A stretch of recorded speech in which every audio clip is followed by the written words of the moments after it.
in life, it's under no obligation to actually tell you the truth to your couple of questions. Yep. It can't learn new information. She can't talk about the baby.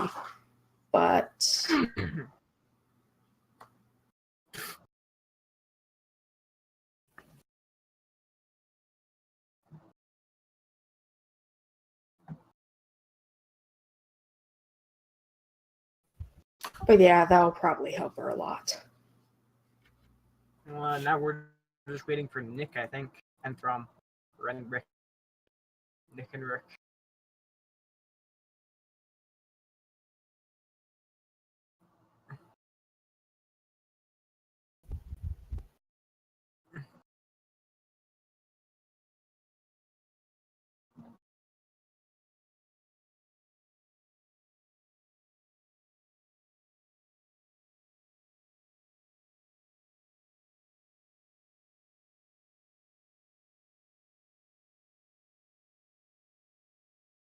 Yeah. Just grabbed a box of tissues because I have too much damn empathy for imaginary characters. And depending on what's decided on the session 0, I'm either going to be able to continue to have to play one of the 2 backups I've got. The bros will be fun if we play them, but also Nerlich would be fun because she would be what you call the anime thing where the girls pretend to hate the guy. So where's Nick at? He's online right now. He's just not in the Discord. Really? He's probably just playing that game he was talking about, Final Fantasy. Yeah, I mean, he's also got like 10 minutes till we're actually starting. True. There we go. Also, Rick is like, oh yeah, we should probably finish my thing first because I might not be on the entire time, and then he doesn't get on early.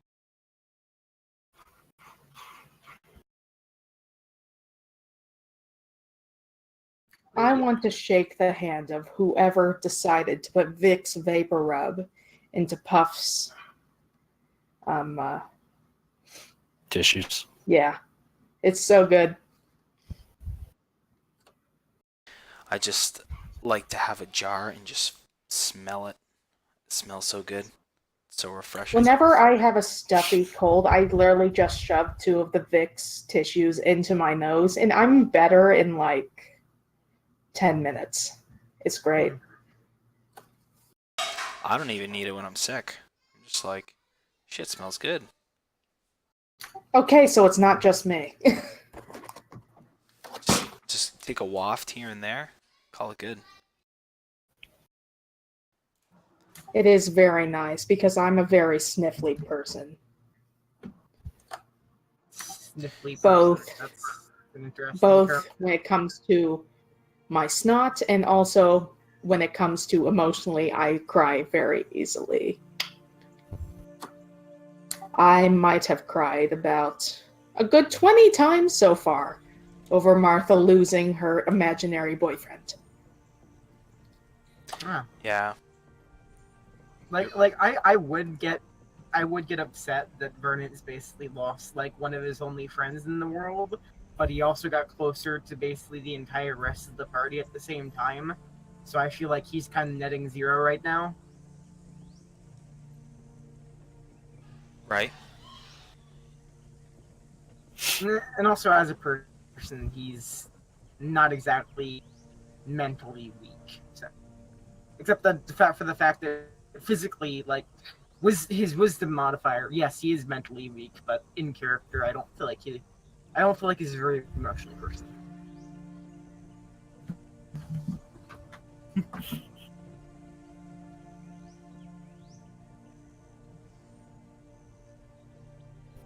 I'm just going to get Martha's 5 questions for the Speak with Dead ready.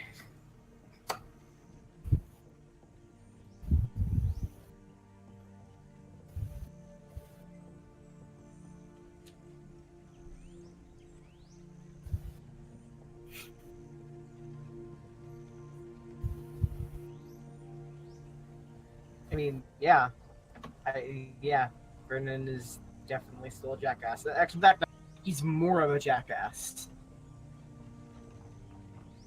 He's not really that bad. Oh yeah, but I have a feeling that it'll get worse over time.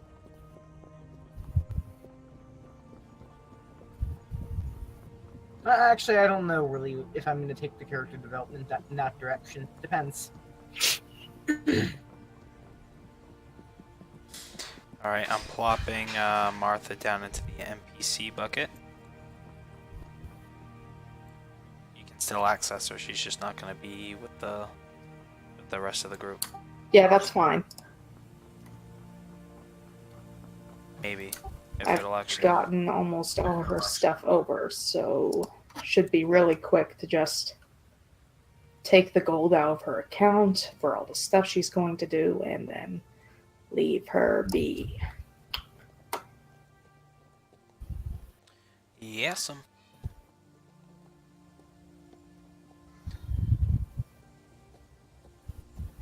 So, It still amuses me that for this campaign alone, we've got like 3 developed NPCs that used to be player characters. right? And, well, depending on depending on what's decided for this session, I might have to retire as Lat. Because you were looking forward to, and I think 1 or 2 other people were.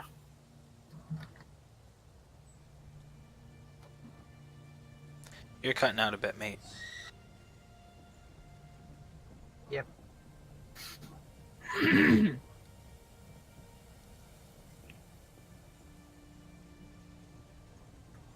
Well then, now he is dead. So, yeah, so Vernant, you're good? You're good leveling up to 8? You don't have any Yeah. questions? No, not really. Okay.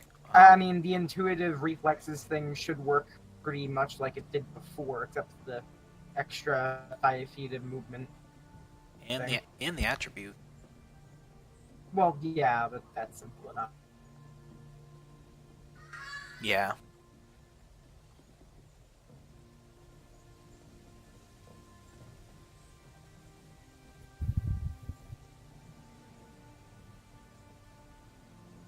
But yeah, and then from 8th to 12th level, I'm going to be, or from 9th to 12th level, I guess, I'm going to be taking levels of fighter. Okay.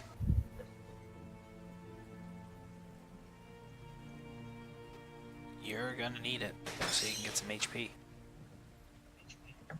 And also, I have a plan for stuff that I'm going to take, which should be pretty good for me, so. Good. My plan is to get to a point where nobody dies. I don't feel like any DM's ever said that ever. I'm kidding, but still, like, I feel like that's a little bit impossible. I don't know if it's You need a lot of impossible. armor. No, not at all. Considering like the Tarasker in this game, I feel like it's kind of impossible. Gah. Can I have the new character sheet, please? Yep, it kind of sucks that people. Well, I guess it's only 757. My game plan was to like not give anybody their character sheet until we're like, hey, we're gonna do this. Because the whole purpose was for people to not make their characters beforehand and then show up with random characters. Whoops. The whole purpose was to make them together. I mean, also, I said that several for times. them. Well, also for Destiny and for Robert, they've been making these characters for quite a while. Yeah, I've been. I'm also, because of my mental stuff, I do not like being rushed into things. Same. I need time to figure out a character because I end up making them very slowly. And I did not want to take up 2 sessions worth of time to make a character. Yeah. That's Right. also why I made 2. So either one could work. Well, Like, this is why I'm constantly pre-preparing character concepts.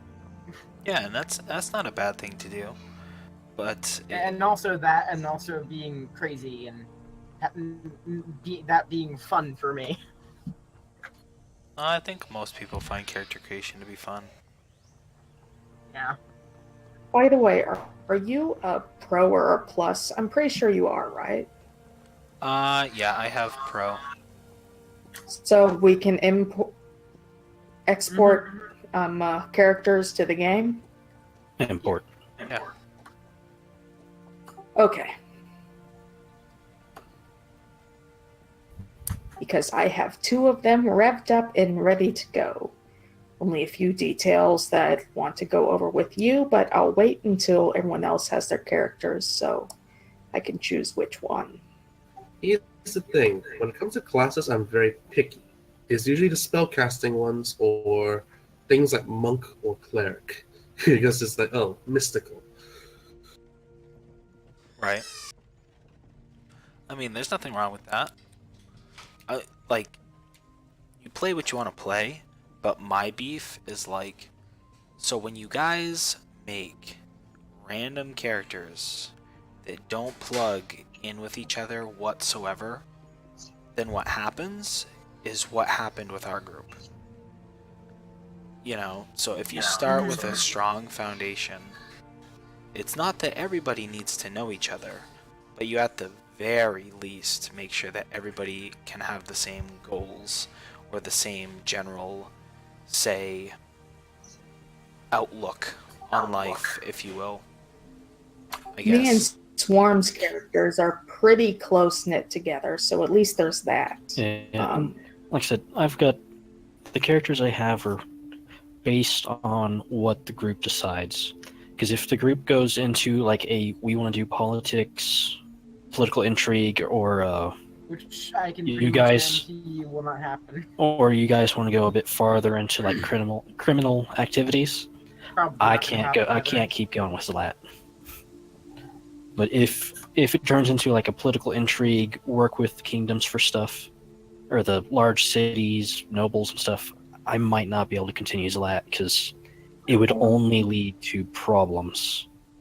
Like, We it's one have of those- city-based characters, and Yeah, then one we of- have adventure-based characters. It's one of So- those weird things where our party, like goal-wise and general makeup-wise, it's pretty much a free-for-all what we do from this point on. And I know Yeah. that Vernant as a character is going to want to do a little bit of everything. Because he's literally here because he's basically going, oh, I haven't done anything with my life. I'm gonna stab some people and rob some stuff and meet some kings and do all this stuff. Like, he comes here because he wants to do everything. But like, Vernant's a noble. Yeah. What would he have done if he was sitting there and he had seen what Zlat did to the noble or the lord in Hondel? Yeah, I don't know what you're talking about, and start shaking his hands, not do any of the noble etiquette stuff. He probably wince, but he would help you because he understands where you're coming from to a degree. But to help me, you'd have to interrupt the lord. Well, and also you get the impression that Vernon is respectful, which he is sometimes. For a second, I thought you said Kaiser has a strong belief in me. I hate my name because I always get that mixed up.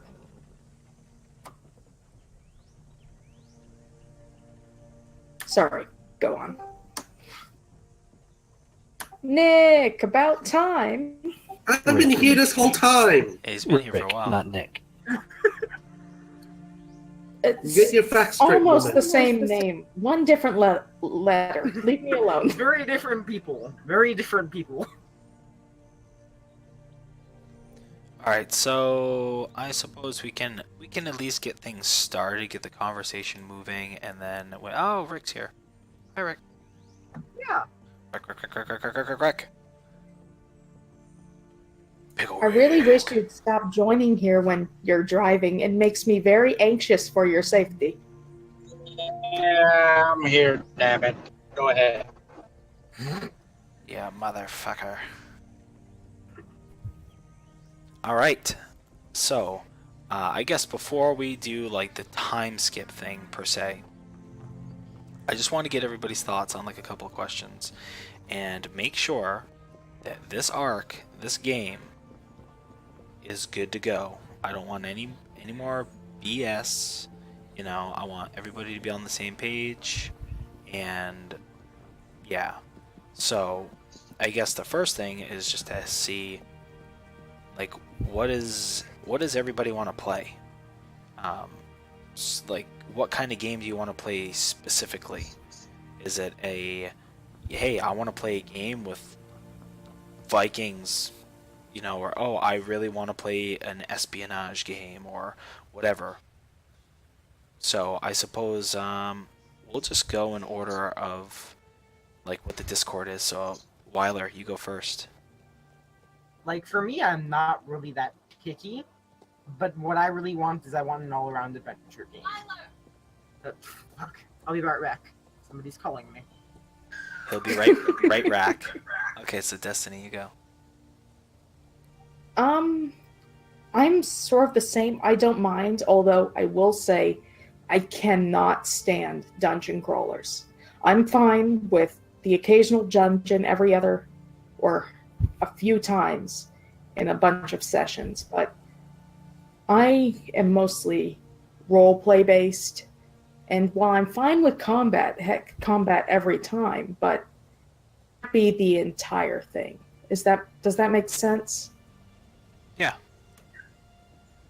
But so, yeah, being as specific as personally- possible, though, is there Yeah. anything that you're specifically looking for? So yes, so you want role playing more than combat and stuff like that, but is there like any sort of themes or any sort of things that you're just like, man, like I really want to do that? Okay, I doubt we're going to do it, but I have always wanted to do a pirate themed game or just a seafaring adventure game. And honestly, I wouldn't even mind if we did like a caravan game or something along that, going from destination to trade and having adventure in between those areas. So like Tavern Tycoon or something. Yeah. Okay. No, that's cool. Like I said, I'm not picky, but that is just like my ultimate. I'm fine with something slightly different or extremely different. Okay. So, is there anything else you can think of? Please no murder hobos. They make me very sad. I agree. That's why I play D&D. So I'm not, you know, just stealing people's stuff and selling it back to them and abusing all these poor scripted NPCs. Alright, so Nick, your go. I am, I'm fine with the entire spectrum of things, but if I want to go with something specific, I noticed that I always tend to gravitate towards major conspiracies, It's like, oh, we're doing something for this person, but it turns out this is going to be part of something bigger, and it just blows up in my face because I thought I was helping someone nice, but it turns out to be evil. Right. So you're more about like the maybe like political intrigue kind of stuff, or just in general, just any sort of mystery. Sort of. Anything that has a lot of betrayal of stuff, like the NPCs betraying the player character kind of thing, that would be a bit nice. Not necessarily something creepy like what we just did, but Right. It's just you're just standard kind of human nature, evil stuff. Okay. Exaggerated human nature, yes. Okay. Anything else? Anything like, again, like, feel free to be as specific as possible.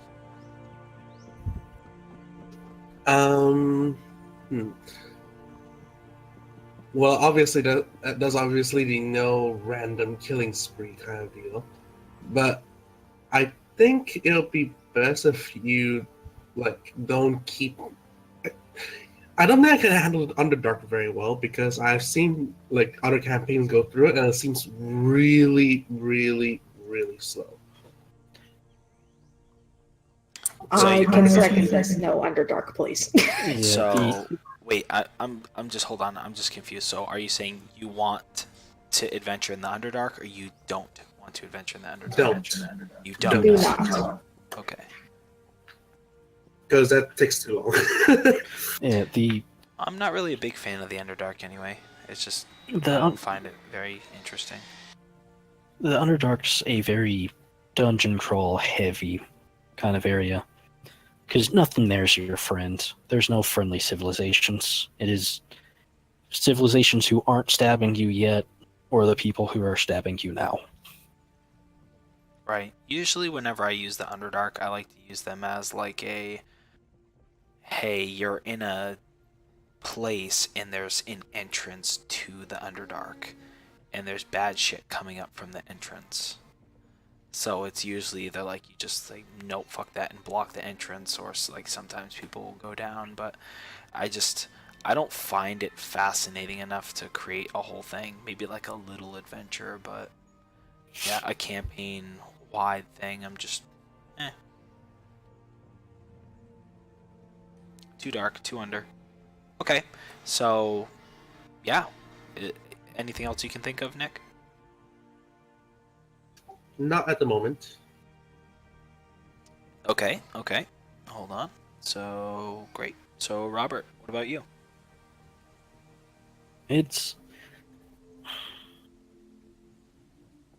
I'm up for just about anything, but I need to know like which way we're going specifically. Like, if we're going to do some kind of political intrigue or intrigue kind of thing, I don't want random side adventures with it. Like, every once in a while, like, okay, yeah, we can do this real quick until we can figure out where we're going for the big thing, but I don't want us to go, all right, our objective is do this thing. Our objective is find a princess. And then it turned into some crazy side adventure, and we have no clue where anything is anymore. Right. So essentially, you want it to be a little more focused. Right? Yeah, I don't want things to be too broad, because I need to know what character I'm using. Because Zlat's great. I like Zlat. I want to keep using him if we can, but if we go into political intrigue, Zlat as a character is going to be much more of a hindrance than a help to anybody in this situation. Right. But if we're going on quests, we're exploring, we're adventuring, Zlat's going to be much more helpful than my other character, because he doesn't have any kind of survival, outdoors, help the party kind of skills. So do you have a preference between, say, a sandbox style game versus like, here's a very focused, we're going to do this adventure? Or is it just strictly that you just want to know, like, whatever it is, it's like, here's what we're doing, we're not... Yeah, I like knowing what direction we're going. I don't like this wandering. Okay. Because if it was going to be, okay, we're going to hit Hontel, and then we're going to hit Utsad, and then we're going to go here. All right, but it was we're hitting Hontel. We're doing something. Okay. And then we're doing something. Right. So, in other words, you're hoping that, again, making it focused, making it so rather than it being a sandbox style game, I'll put more adventure hooks, or just, again, make it very not railroady, but more DM driven than it has been. It needs more of a like central storyline.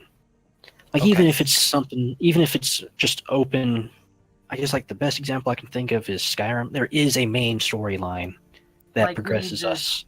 Like, But- we need to build a central arc that involves everybody rather than just kind of going around going, hey, this person needs help.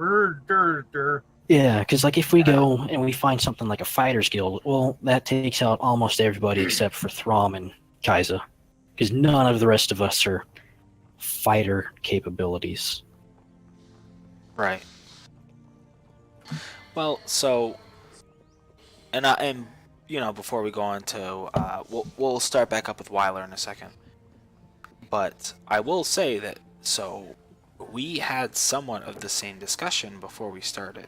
So a lot of what's happened so far and what I have going on in the background is the feedback I got when we first, had the talk, and it was kind of unanimous that people wanted like a sandbox style game, and they also thought it'd be cool to do some sort of political intrigue. And I think we've done that so far.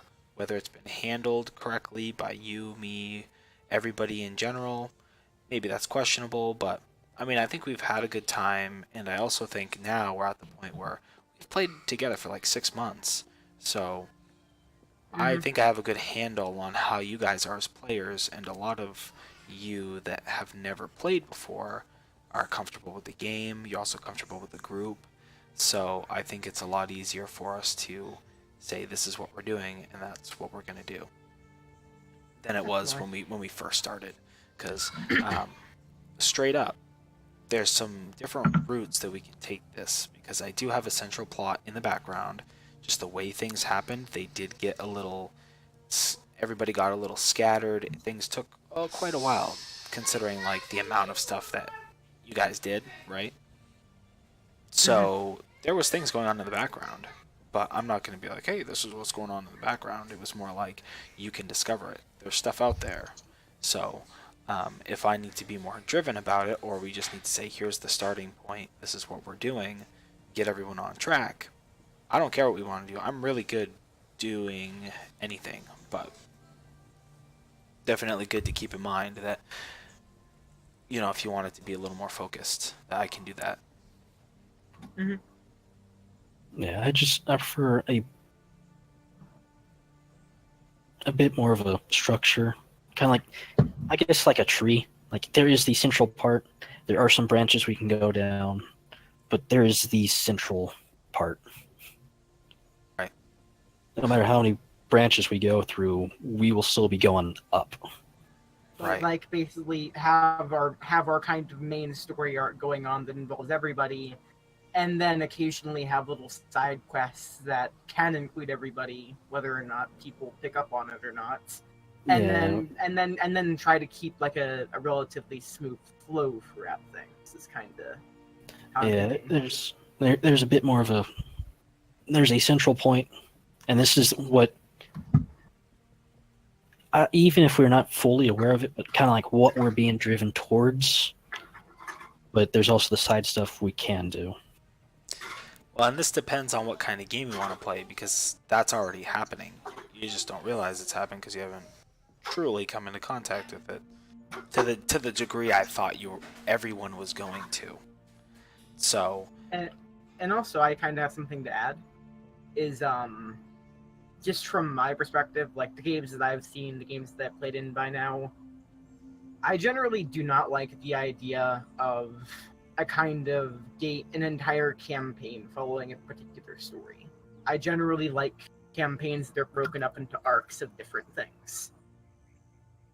That's just something that I kind of want to add in, that, I don't want a full level 20 campaign and we're still fighting the same boss at the end. Yeah, I'm fine with arcs. It's having a central thing we're following. right, I think that's something that you guys need to work out, right, as a group, and I'm totally on board. But at the end of the day, straight up, I'm not going to tell you guys what to do, because that's not fun for me. So I like having an open world. I like having a thing where people are like, this is what I want to do. So if it's something where I have some political intrigue kind of big mystery or whatever it is going on in the background, if it's like, you know, George R.R. Martin going on in the background, you don't have to engage with that. You can go do this other thing and I can adapt. So I think it's really you guys saying, this is what we want to do. If you guys want to play Monster Hunter, let's do that. If you guys want to engage in political intrigue, do that. You know, but it really depends on what you guys want to do. But at the very least, this is one of the things what I was trying to say is you guys need to cement yourselves together and try to align your goals. You know? And I feel like that's kind of what all of this playing together and creating characters and stuff like that is kind of led to very well, is because we all do know each other now, and for the most part, these characters have been around for a couple sessions, and we've kind of established a group chemistry where we kind of can move unanimously in one direction. We just need to figure out how. If I could butt in, I think what we would like, arcs are good. I think what would be good is, I wouldn't say a branching storyline, like a Medusa's head storyline. You reach a point and you can go one of a few different ways. You go that way, then you do that again. Does that make sense? Not really. Of course it doesn't. I feel like what she means is kind of having the basic main story arc and then side paths we can go on, but having those side paths have definitive endings. So that we can't just kind of go, all right, let's continue staying in Hondel and see what happens. We can go, all right, the boss is dead, whatever, this is done. Let's leave and go back to the main story instead of staying in one place forever. Just constantly doing different things over and over again. Oh, absolutely. Because I feel like that's kind of a lot of what happened to us, is we started going off on like side things and different tangents. And we didn't have anything to come back to. Right. And we kind of got caught, and then it just kept leading into more and more side stuff, or not necessarily side stuff, but things that we're just kind of falling into. And then we never really had something to go back to when we finished, and we're just kind of like, well, okay, let's just hang out in town, I guess. What do we do now? Even something as simple as like an adventurer's board, or some sort of guild, or something that could, if we're stuck, give us a new task. Like, yeah, or in general, be faster with plot hooks. Like, you know, when you see us faltering and when you see us not going in a particular direction, be faster to think, oh, this might catch somebody's attention.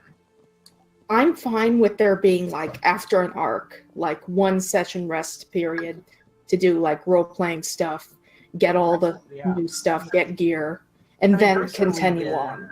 Personally, the rest periods are probably my favorite thing in a D&D campaign. I love the role play, just like the simplistic, it's all about town mentality. But when that's the majority of the campaign, it starts to get a little old. Okay. Sorry, I had to jump out for a quick second. But, okay, that's fine. I can be as guided or as unguided as you guys need me to be. Like I said, that first session, when I asked, like I said, you guys wanted to just do whatever you wanted to do. You kind of requested a sandbox-style game, so I'm like, okay, have at it. You know, so that's why that's the whole point of coming back and saying, what do we want to do now? I was trying to say before I had to go, and we'll probably be interrupted again in a minute now.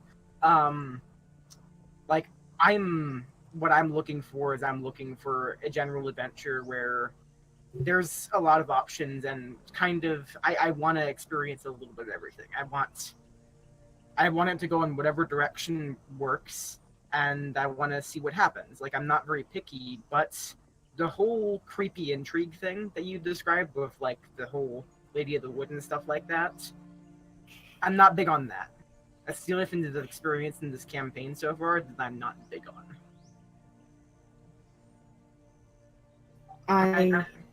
Sorry, go ahead. Like the really deep into the supernatural, like creepy intrigue. I don't know if I'm big on that. And I don't have a problem with it. It's just it didn't interest me as much as it did. Right. I think what we want is a happy middle. We don't want to be railroaded, but we want to be able to do what we like, but we want a little nudge, a little push, some sort of goal set before us. So we can do that goal, but how we do it is up to us.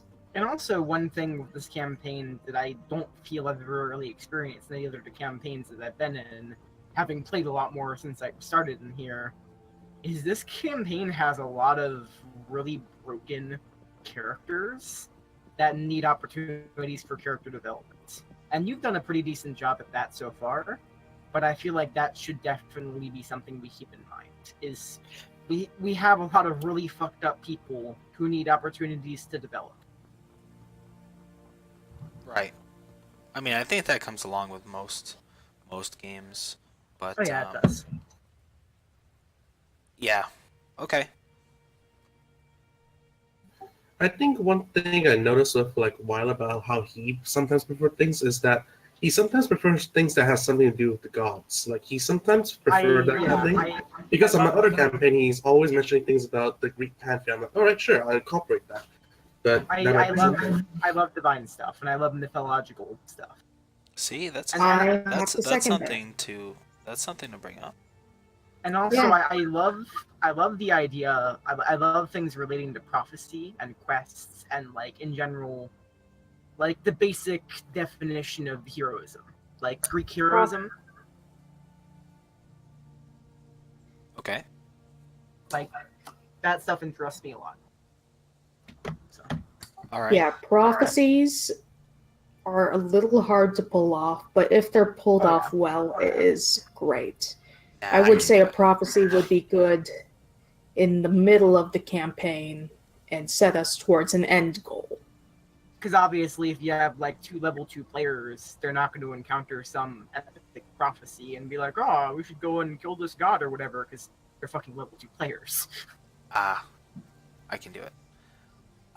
So we already talked to Robert. All right, Rick, you're up.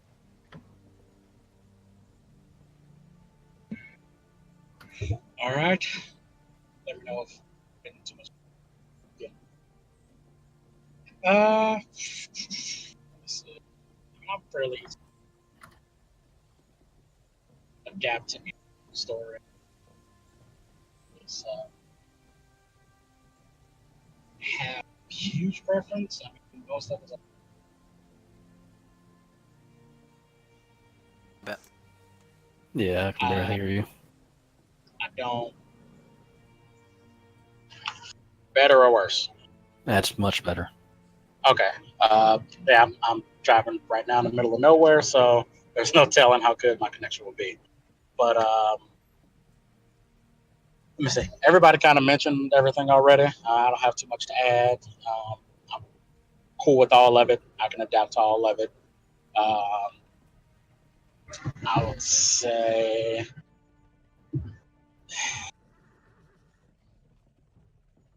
I think if I could add anything, it would be more magic stuff. I'm cool with straight sword and board stuff or straight just role playing espionage stuff as well. But and I know this is kind of like, yeah, y'all know magic is pretty rare and whatnot, and that's fine. But it'd be cool if like our bosses reflected that. If we're gonna fight bosses, like if they weren't, if we're not gonna be so magical, if they were a little less magical.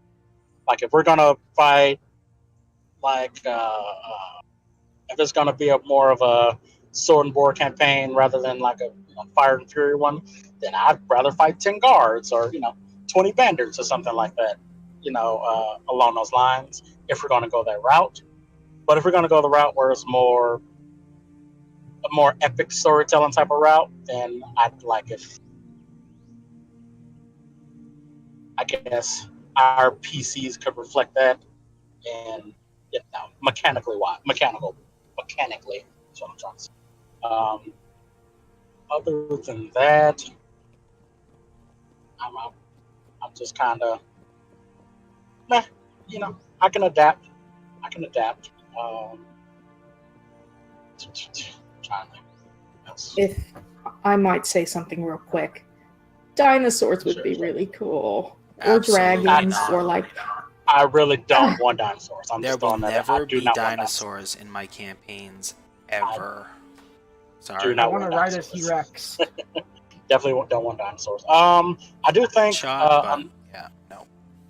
I want do think- dinosaur political intrigue. I do think another thing that, and I think we as players and our characters as characters, is that we need to kind of figure out a system of agreement when it comes to certain things. In a sense that, like a majority rules type of thing. If if we decide, half the party wants to go storm a castle or something, and this is just one example, and two of the other party members like, yeah, I don't want to do that. We're just going to go the other way. I think we kind of have to have, as a players and as characters, a majority rule type of vote on that, because it does mechanically like castrate us as fighters, as whatever we're doing combat wise. Oh, So I think we definitely. need to have a majority rule type of votes on situations like that, because I've seen that a lot this campaign, and I think that's something that should be addressed. Just because it sucks to have characters dying, because our characters would go here, our characters would do this, but it's like, I know our characters would do that, and I don't want to knock how anybody plays their character or tell anybody how to play their character, but there does come a time where we have to kind of have a hive mind on some things, And that's to kind move of the story what along. We kind of need to agree with each other and be together. in a that straw sense. poll So- might be nice. And that's kind of part of what I try to do with Verdant sometimes, is I make sure that when I am in a position to make a decision, I try to get everybody's opinions before I do anything.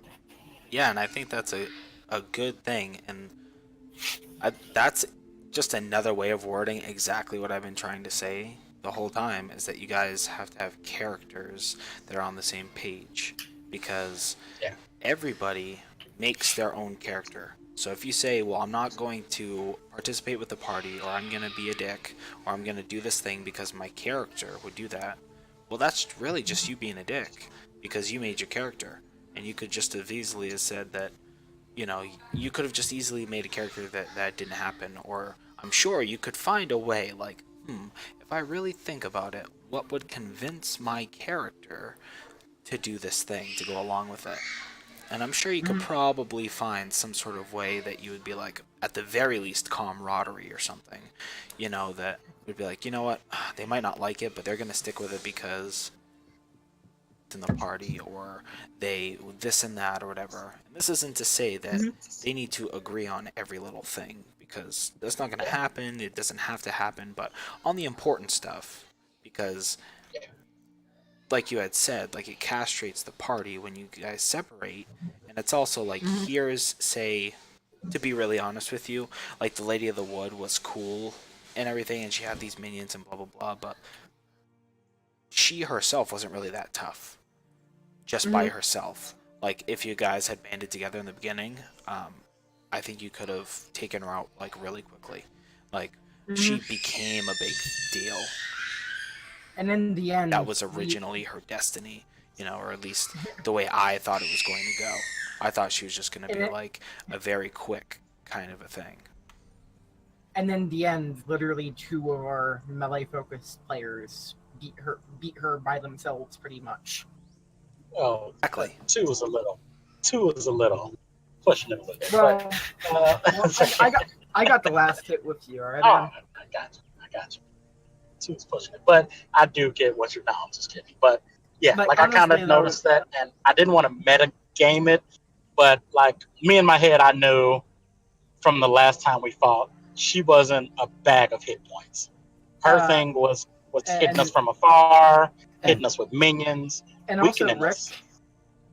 I just have to say, just from what we've encountered so far and how the party has been playing and how everybody is splitting up a lot, we have to be really thankful that you built such a strong fucking barbarian, because you All saved us a lot. barbarians are strong And barbarians, I was- especially if I they're was- Totem of the Bear. That's Totem true. Totem of the I Bear was is gonna just say- so strong. But I still, was- I mean that From's a very versatile character. I was gonna say I was expecting her to do a repeat, and what allowed her to escape the first time you guys fought her, when Throm started chasing her, sleep. All right, I'm out. You guys are stuck with the minions. I will be leaving now. Mm-hmm. He had too much health. Is the thing is now that he's like level 8 compared to level 3 or whatever it was, you know, like Yeah, he's just a bag of hit points. There's no way that he's going to sleep. Especially when I'm So- raging, and that's double pretty much. Yeah, that's so 1-on-1. Without her running away, I knew I could easily take the hit points. I could tell that. That's why I was kind of cocky and searching for her, because I knew 1-on-1 I could take her. I also knew she was going to have a shit ton of minions, And which is why I wasn't going to take her 1-on-1. So I knew she was going to have a shit ton of minions, but which she had a shit ton of minions. So, And that's one of the reasons why she was willing to sacrifice her only level 4 spell slot for confusion. If that had hit more people, or if the rolls had gone a little bit more sour, that would have been devastating. I think you guys would have been dead, like real quick. absolutely. So, I mean, most of us barely got out. Well, I won't say most of us. I didn't even get below 50 hit points, but most of everybody else almost died. So it was definitely crazy. But I also really like those type of fights, and I would love to see more of that. Like fights where we just get by on the skin of our teeth.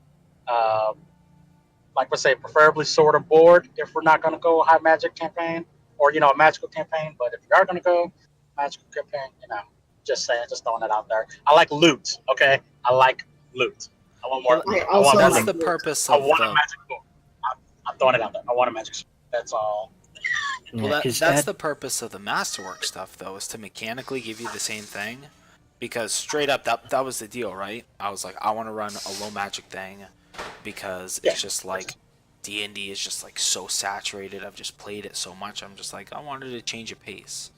But that's another thing to revisit. Like, if you guys want more magic stuff and you just want the generic D&D experience, we can do something different. It's not even the magic stuff. It's just, as a level 8 character, we don't have much gold compared to any I've played.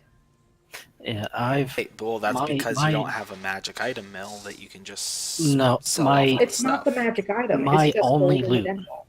My only loot this entire game has been when the Lord threw money at me. No matter what I've done or how much we've fought and done stuff, I've never had a chance to actually stop and loot. And anything I would loot, it's like, okay, here's a couple of bolts you can sell for a silver, maybe. I would I'm say not money saying we wise. have to be millionaires, but some I said money sort wise. of- I got like 4,000 of silver. Sorry. most of us, Yeah. it feels like we do a lot of work for a very minimal reward. I don't even care about the magic items. It's just gold in general. No, I think you guys can absolutely do that.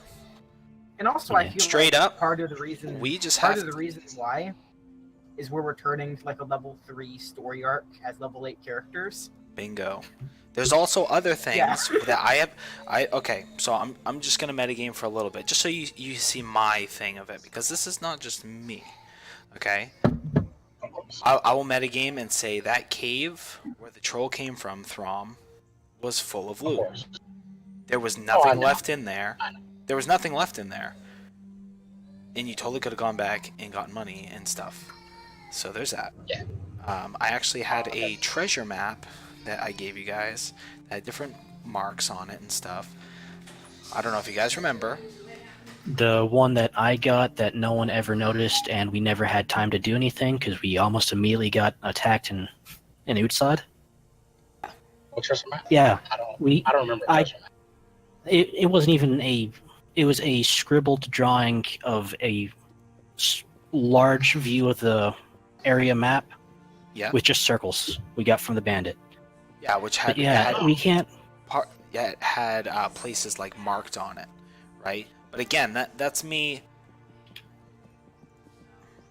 That's why we're But having we this couldn't. discussion to see what do you need me to do, right? To kind of connect those dots, because I don't want to play a game where I have to explicitly tell you things or be overly obvious, because that's not the kind of game I like to play. But at the same time, like, if you guys are having a game where like it's your choice and blah blah blah, like, you guys straight up, like, you were probably gonna say is what? The problem I have with what you said about the treasure map is I never got time to actually investigate that. I got it the second night when they went to attack. I had to try and lead an army and almost got killed. Almost could have died with Fenrir to an assassin. And then we went to Utsad and almost immediately started up a fight again. And I wasn't there for that one, so I didn't have time to actually sit down and go, okay, guys, what do you think this is? It's just back to back to back to back stuff happening. I don't have time to go, okay, guys, I found this. It's a map and things are circled. What do you want to do with it? Oh, absolutely. So you can't go, I gave you this option when the option was never fully given. Like, I was given a piece of paper, but I never actually had the option to investigate it. I tried to. I was like, okay, do you recognize this with your criminal background? Do you recognize this, Lord, as something important in your area? That was the most I got before having to lead a 100-man army to Tuck, and then us getting attacked the night after we got to Utsad. Okay. And fair enough, because there is a lot going on. But yeah, I guess what I'm trying to say is that some of these things, because it's a roleplay heavy group, which is awesome, that's the kind of game that I want to play, some of these things are taking like a lot longer, right? Like, we did a couple of like week-long or 2-week-long skips in-game, but really it's only been like a few weeks or whatever in-game time, right? It's been 7 days. Yeah, so it has been it's been, including what we've done in Utsad, it has been 6 days. So I'm trying to think of a way to word it, but yes, there's a lot of stuff going on. But it's not, I suppose it's not just for lack of me being like, oh, you can't have any loot. Because then, like, the flip side of things are, like, you guys were doing a lot of stuff.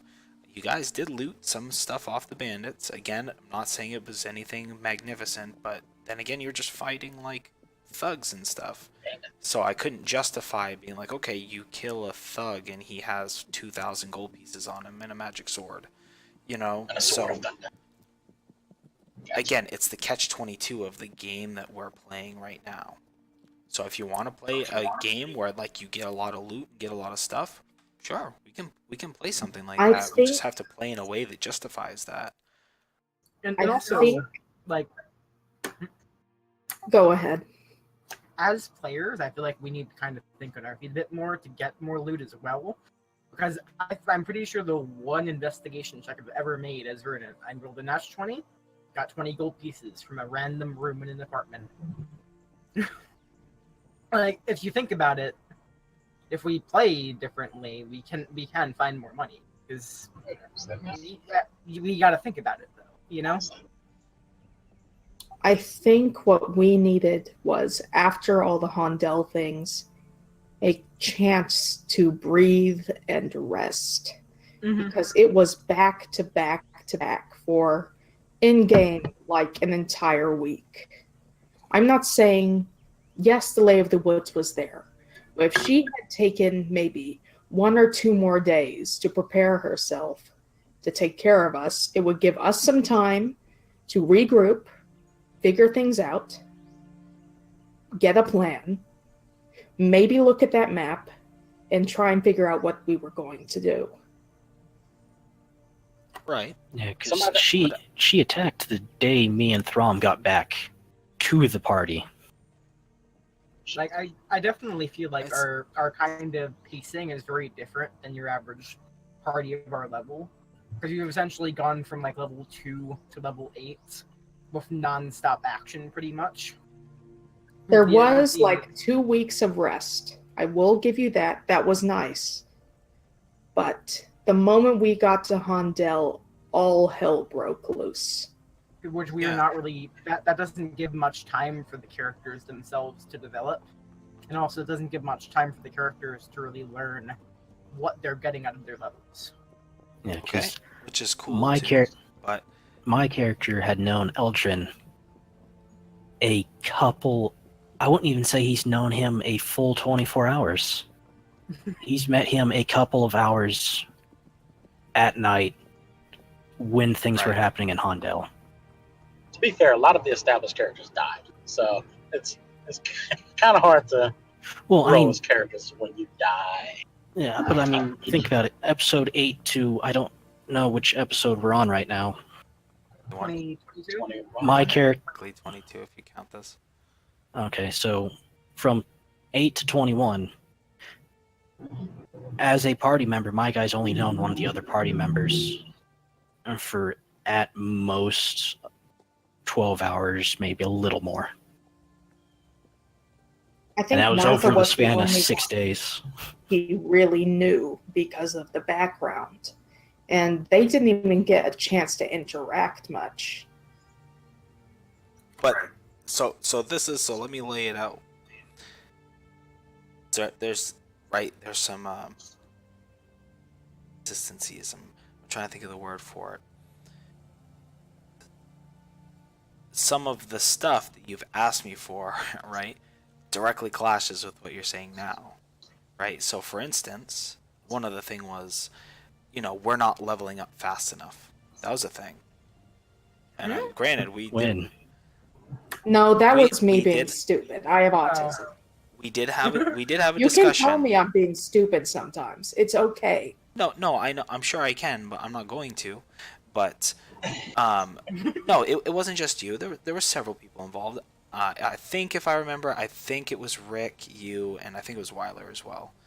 But there's a couple of If I did pieces. say that, I have a different opinion now. There's a couple of Probably people that were definitely. like, "Hey, we'd like to level up more." I said, Yeah. "Okay, I'm Well, I trying. was I'm definitely trying one of to those people. oblige, right? Trying to be the work with you guys and oblige, so that kind of that's the word I was looking for, contradicts. Kind of contradicts now where you're like, oh, we didn't have enough time to explore our levels, which is fine. I just need to know what you guys want me to do. If you guys want me to I make a like the decision pacing. and have a scapegoat, then I'll do that. But I'm I trying feel to like be. I like the pacing of leveling Yeah, up. I'm just throwing it out there. Because I I was like one of the the people that pacing. asked for it. I like it. But I'm just kind of saying, like, the pacing is good. It's just like the percentage of combat and danger as opposed to actually being able to RP in a relatively normal condition Even though this has been really skewed. even though this isn't a experience-based game, I think the easiest way to explain is we would like experience from role-playing just as much as the fighting. I wouldn't you wanna absolutely- go into. But you exper- I won't- absolutely do. Okay? Because you can't Mhm. tell me you faced nearly enough enemies to give you No. experience enough to get you to level 8. Like, not even close. Yeah. So I do totally Like- reward you guys for doing the role playing, because that's, of course, the kind of game that I want to play too. You just don't get experience points to know, like, oh, you're whatever. Like, oh, I did a really good scene and I get 300 XP or whatever. If it was strictly Yeah. combat based, Ron would be like higher, the highest level than everybody. So he's fought literally in every fight. So it'd be, and then some fights that nobody else has fought in. So that I'm okay with the pacing of the leveling personally, but I was one of the people that asked to kind of level up faster, just because I hate I hate slow, low leveling. You know what I mean? Yeah. That level between like 1 and 8, where it's just really slow and grindy. Yeah. and then it just doesn't get faster at later levels. So I like quick early leveling up, and then And as then we get slowing higher, down. it slows down. Yeah. Yeah, that's More so definitely that my type opinion. of leveling. So And also, anything that I said to you earlier in the campaign, probably 90% of those opinions have changed because I've actually played now. I think the leveling was good for the time, but I think it's time to slow down because 8 is a good middle ground, pretty much.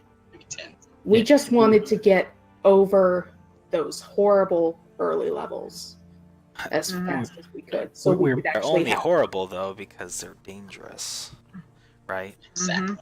And that for me, that's what I like the best because that's what cultivates the sense of, okay, let's stop, let's think, You're not gods. let's right, exactly, right. We're not golden gods that jump off a cliff and die as a goldfish, right?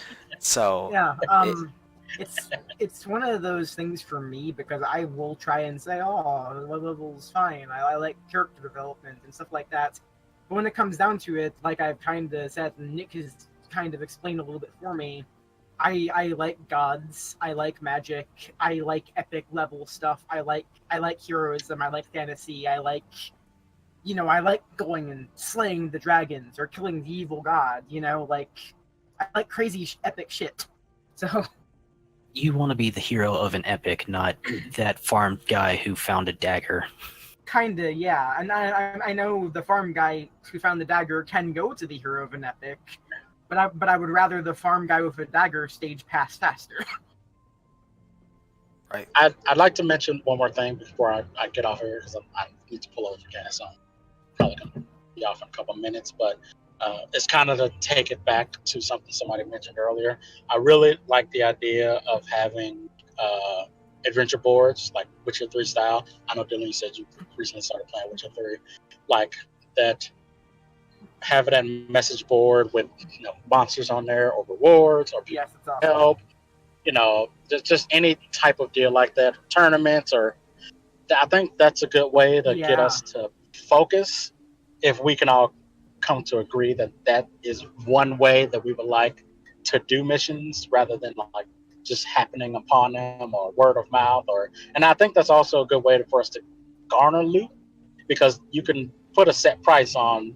Hey, my daughter went missing in the woods 10 days ago, and I need somebody to help find her. 200 gold, reward. Oh, okay. Well, we know how much. We know the monetary value of this type of loot. We don't have to sit there and investigate for it or hope we come upon it. I think it's a good way to set the rules of engagement, but also give us multiple choices. Totally. That or sounds it could awesome. be And like, I just oh, want to there's a throw that out there. dragon harassing this one town. Okay, it doesn't have a set price, but we can guess, oh, this is a big mission. We're probably going to get a shit ton of loot. You see Dragon on is a going to be a message- horde. Yeah. You see on a message board, hey, I want you to kill Orcus. You're just kind of like, what? I want you to kill a god. Yeah, no, that's a bit above I our also pay mean for smaller things, smaller monsters. Yeah, like Helping there and out. But the big stuff is stuff that we'll come across from maybe a lord heard of our good deeds and he enlisted our help to. I'm not going to tell you how Yeah, to I build mean- your story, obviously, but I think that's a good idea. Whoever brought that I like up. the sound of that. And also, Dylan, just to give you an idea of the kind of game that I like and the kind of thing that I enjoy, killing the Lady of the Wood was the best feeling I've ever gotten playing this game out of my 700 hours of gameplay in the past couple months. and It's more the death rewarding of because Conrad. it's tougher. Sorry, go ahead. Right, Oh, and yeah. it's more, I suppose, like emotionally rewarding, which is why, right, I wanted to do the low magic, why I wanted to do a game kind of like this, because trust me, like I've run other games and I have no problem running the other games. This was like an experiment to do a slower game, because whenever you play D&D, it's this over the top magic saturated high fantasy, like, oh, I got a magic sword +1, throw it in my backpack because I got a magic sword +2. Like it's just, to me, almost insensitive, right? It's Like, almost like and- and I I disconnect, kinda- right? I find it hard to role Mhm. play in that kind of game because it's just like I want to, but I feel like it's just it's almost comical. It's almost silly because it's like so far from real life. So I guess I kind this was of- an experiment to try and plug some pieces about real life, because obviously there's not like Lady of the Wood in real life, but like try and plug some of that in there to see like what I can squeeze out of it, like see if I can make it more meaningful. And at the very least, I think that's happened. I kind of agree with that, but I also, like I said, I like epic stuff, and also Vernon as a character. Like, part of why killing the Lady of the Wood feels so good for me is that Vernon as a character, his intended character development is epic stuff. Going from getting beaten half to death by two thugs in an alley to, like, slaying a dragon someday. You know, like, his character development is, I want to be a hero. I want to do something interesting. I want to be somebody. Yeah, because when you introduced Vernat, you even said his whole thing was he came here after just constantly reading stories of heroes and folklores and legends, and it was like, and I want to do that. having a somewhat tragic and embarrassing backstory, he even more is coming here going, I'm going to prove myself. I'm going to be fucking Beowulf. I don't care what's going on here. I'd like to throw one more thing in there before I get off, because I'm not that off. As a character, I'd love, because I know you may ask this later, but I'd love to continue with Throm, depending on the story. I do have another character set up, just in case, but depending on where we go with the story, I may switch. So the character I kind of have set up, those are the two that I may choose, but that's going to kind of depend on where we go with the story. But I probably won't be here for that later part of the discussion, but I did want to throw that out there. Yeah, So just before you get off, without spoiling anything, straight up, and this is why I'm asking what kind of game you want to play, is because initially the agreement was you guys wanted sandbox, you guys wanted intrigue. Yeah. That's what's going on in the background. So my initial plan for what this next arc was going to be was essentially a war between, the North and here. And there's a lot of political intrigue involved. There's a lot of the chances, I think, for you guys to do a bunch of epic stuff. But again, it's that kind of maybe there'll be morally gray areas. There's a lot of intrigue, a lot of politics, because that's kind of the vibe I got initially. If you guys aren't interested in doing that, we can go a totally different route with it. What do you mean by the North? The cold North. The cold North. Yeah, the frigid wastes. Specifically, frozen wastes. Well, and this wasn't going to be that much of a spoiler because I was going to narrate some of this anyway, and we were going to blah blah blah. But essentially, with that and Frost, why can't I think of the city name? Frost or Frosthall, whatever it is. Frosthall. I don't. Frosthall. Yeah. Something like that. I knew it was Hall, Hearth, Home, something. Frosthall.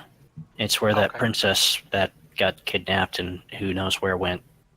So without revealing too much, you can already see I have seeded stuff in the background, and it'll come up later. I'm just the general sound of that. I like the sound of that, but just remember that one of the things Nick's first campaign had a huge ass war in it, and one of the things is when you do a war and you do political intrigue and all that kind of stuff, you can't be too aggressive with it. You have to have breaks. Because players are going to get bored of the same thing over and over again. Yeah, and it goes into... It depends how you do any sort of thing like that, but... Yeah, go ahead, Robert. No, it was... Because, again, I've said it a couple times, Rick just said it, it depends how we interact with this, I guess, or how the story goes forward from here. Because if it's going to be largely us in cities, hopping between, figuring out what's going on with different lords, and just kind of getting ready for a war to happen, I probably won't be able to play Zlat, because if news spreads, hey, there's going to be a war with the North, his thing isn't going to be, okay, let me help the country. It's going to be, I need to help my people because we are on our village is basically on that front line. Right. So it's Maybe you would have to he's enlist to protect the clan, or I mean, again, it He totally wouldn't. depends on how we play it. well, that's why I'm trying to say, because he wouldn't. They would get up and they would leave because Where would they be safe? they would be going south. Because basically the one village right there at the edge between the north and the south, this continent, it's like, okay, well, we'll just travel back south. Suppose, but I think you're undermining how difficult it is to pick up an entire people and move them. It's also the lizard folk. Like, you've even said when we met the person, the innkeep, she was like, oh, I thought only monsters lived there. It wouldn't be hard for them to just go, okay, yeah, we're pack up what gear we need because we can all survive. All lizard folk know a number of survival skills. So they just, okay, we're up, we'll move. Like What are we people gonna? What are we gonna lose? A farm?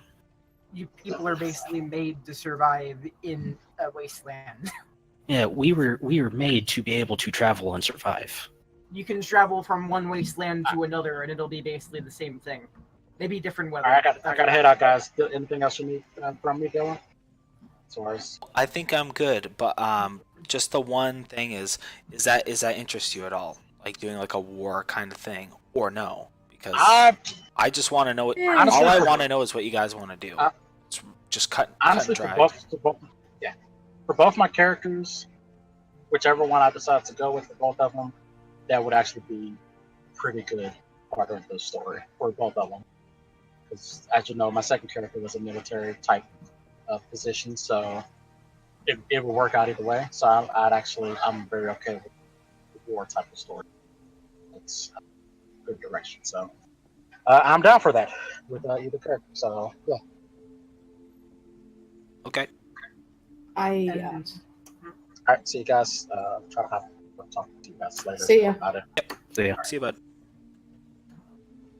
I'm fine with war. I'm fine with the idea of war. It's just we should have different on how to interact with the war.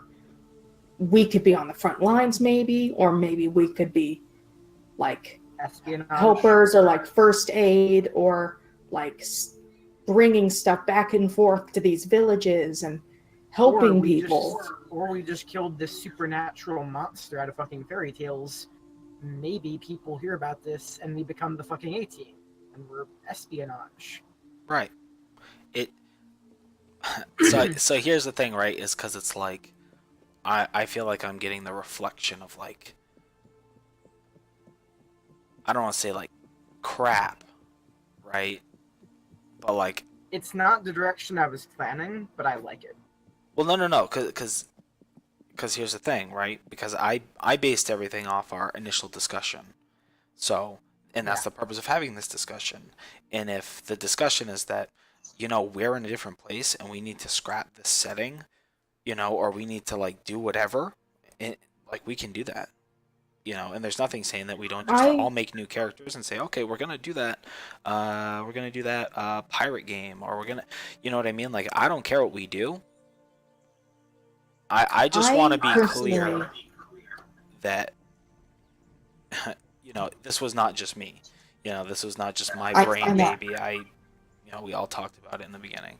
well, and I like the setting. I dare I say love the setting. Mm-hmm. And I'm fine with the idea of war. I'm just saying, as long as we have different options on how to approach it, and we can, as a group, decide, oh, we'll go do this, oh, we'll go do that, and then maybe further down the line, we could help with this big thing after doing all these small things. That is what's the word for it? The prime, what I would like. Ideals. And like, for me, like the fulcrum of how Verdant comes to doing this and like in this war and stuff is pretty easy because basically any direction that I go in, there's some motivation somewhere. But it's definitely not what the direction that I was expecting to take the character. But it would be good development.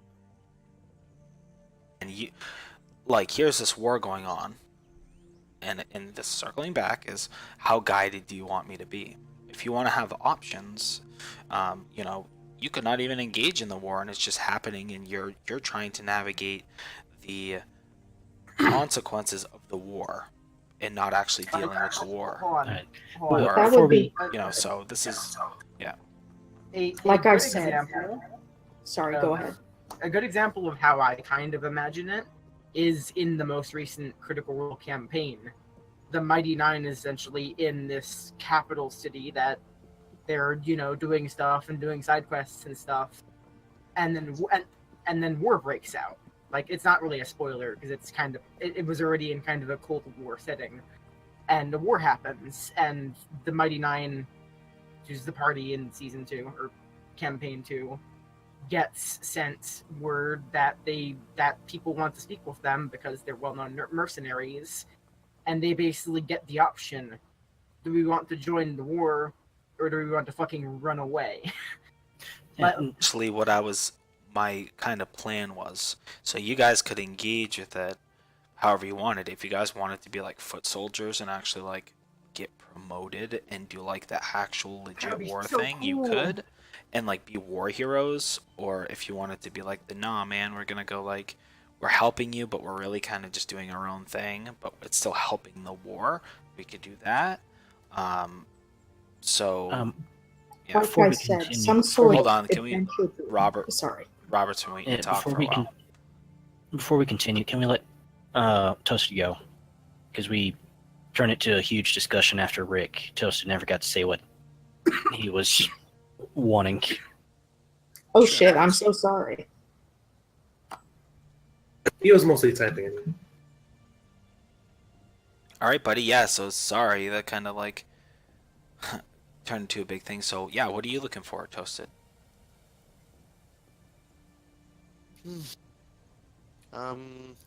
Honestly, everybody's been saying, talking about RP and all that, and I'm not ashamed to admit, or, you know, not gonna lie and all that, but I do enjoy combat a good amount, but if this makes sense, I enjoy meaningful combat, not pointless combat, if that makes sense. Yeah.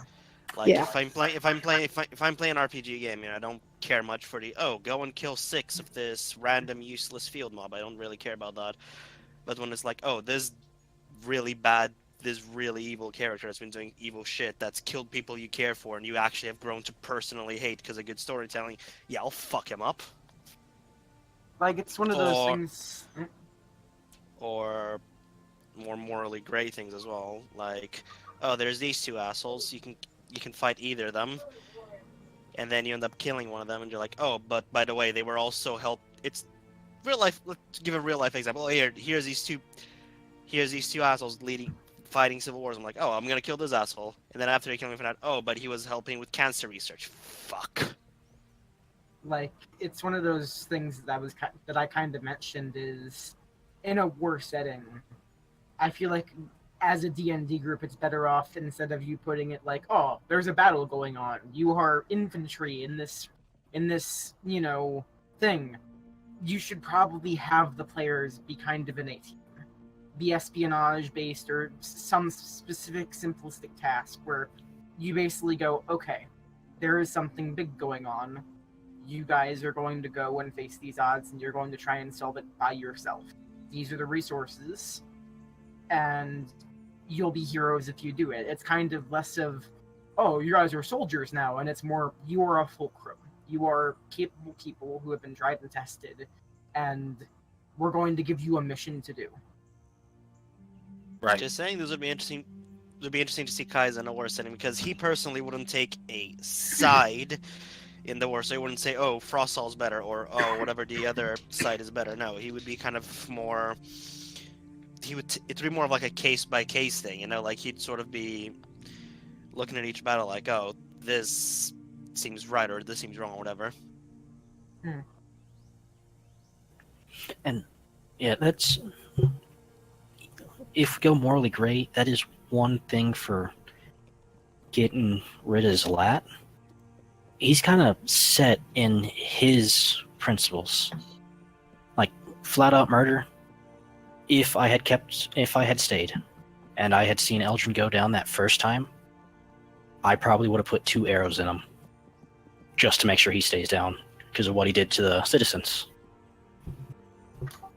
If I could say, I'm okay with slight moral gray stuff. I'm fine if it comes up every once in a while. But I don't want to be a bad guy or an anti-hero, if that makes sense. You don't Because Oh, sorry. Go ahead.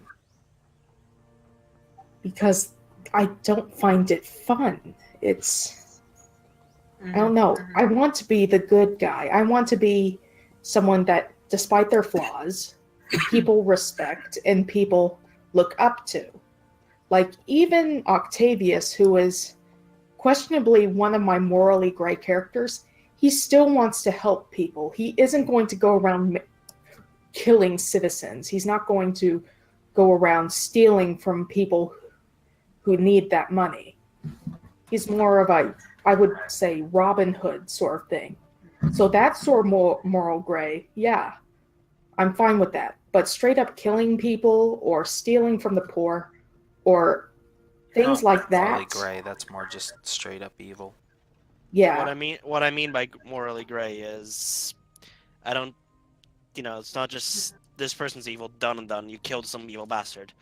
No, like if you ever watch, for example, Parasite, like no spoilers if you haven't watched, but the actual parasites and all that, infecting people and killing people, they're not evil by themselves. It's more of just a survival thing. It's Great show. how's that different? How's that different from us? Killing cows and chickens to survive, and it kind of took this very sort of moral dilemma. It was a very interesting show, like taking a look at different perspectives and all that. Like, to us, it's horrific that they're out there killing people and all that, but to them, it's just them surviving. Yeah. So where do you really draw the line? So where do you really draw the line in like what's evil and what's good? Like which perspective, which point of view do you take? I love that. That's that's kind of what I was saying. Yeah, I love that sort of thing. More morally ambiguous than morally gray. Yeah. I think it's kind of the same thing, though. I mean, really, Robert. Well, there's gray where it depends. It's good or it's bad. We're in that weird middle spot. Then there's the morally ambiguous where it's just kind of like it's there. Something. It's up to every person's perception. Like, because gray, it's actually really the exact same thing, though. I mean, if it's gray, that means there is a good, a bad. There is no. I think that's a matter of definition. That's just maybe my definition versus your definition, but we're talking about the same thing here. Anyways. But anyway. For me, I like playing morally ambiguous characters. Like, Vernon is kind of a morally ambiguous character, where in the end he wants to help people, but if he has to, he will kill an innocent person. He will steal from innocents. He will do whatever he needs to survive and prosper. He is really out there to be an asshole and to use his skills to accomplish things. That's really his entire goal. I mean, if he sees somebody like Eldrin post evil trauma, whatever, zapping people in the crowd, he's probably gonna stab him because that seems like an easy thing to do, and it's going to reflect well on him. But in a war environment, he's okay with the morally ambiguous stuff because when it comes down to it, that's war. Like, if I could compare it without spoiling much, there was someone in Martha's backstory who probably will not come up anymore, so I don't mind talking about it. But the idea was it's a person doing horrible, horrible things and thinking they're doing right. That's interesting to me. I want villains. I want and that's heroes the definition like that, of a good villain. That think they're doing right. That's the definition of a good villain, honestly. Especially when you really step back and think about it, if there's not that much that separates their beliefs from the Or beliefs if of you- the party. If you think about it, and the villain, if you think about it, the villain is right. Ooh, that's always good. Is when you think about it and it's like, this person is right, but I still don't agree with what they're doing. But it's right.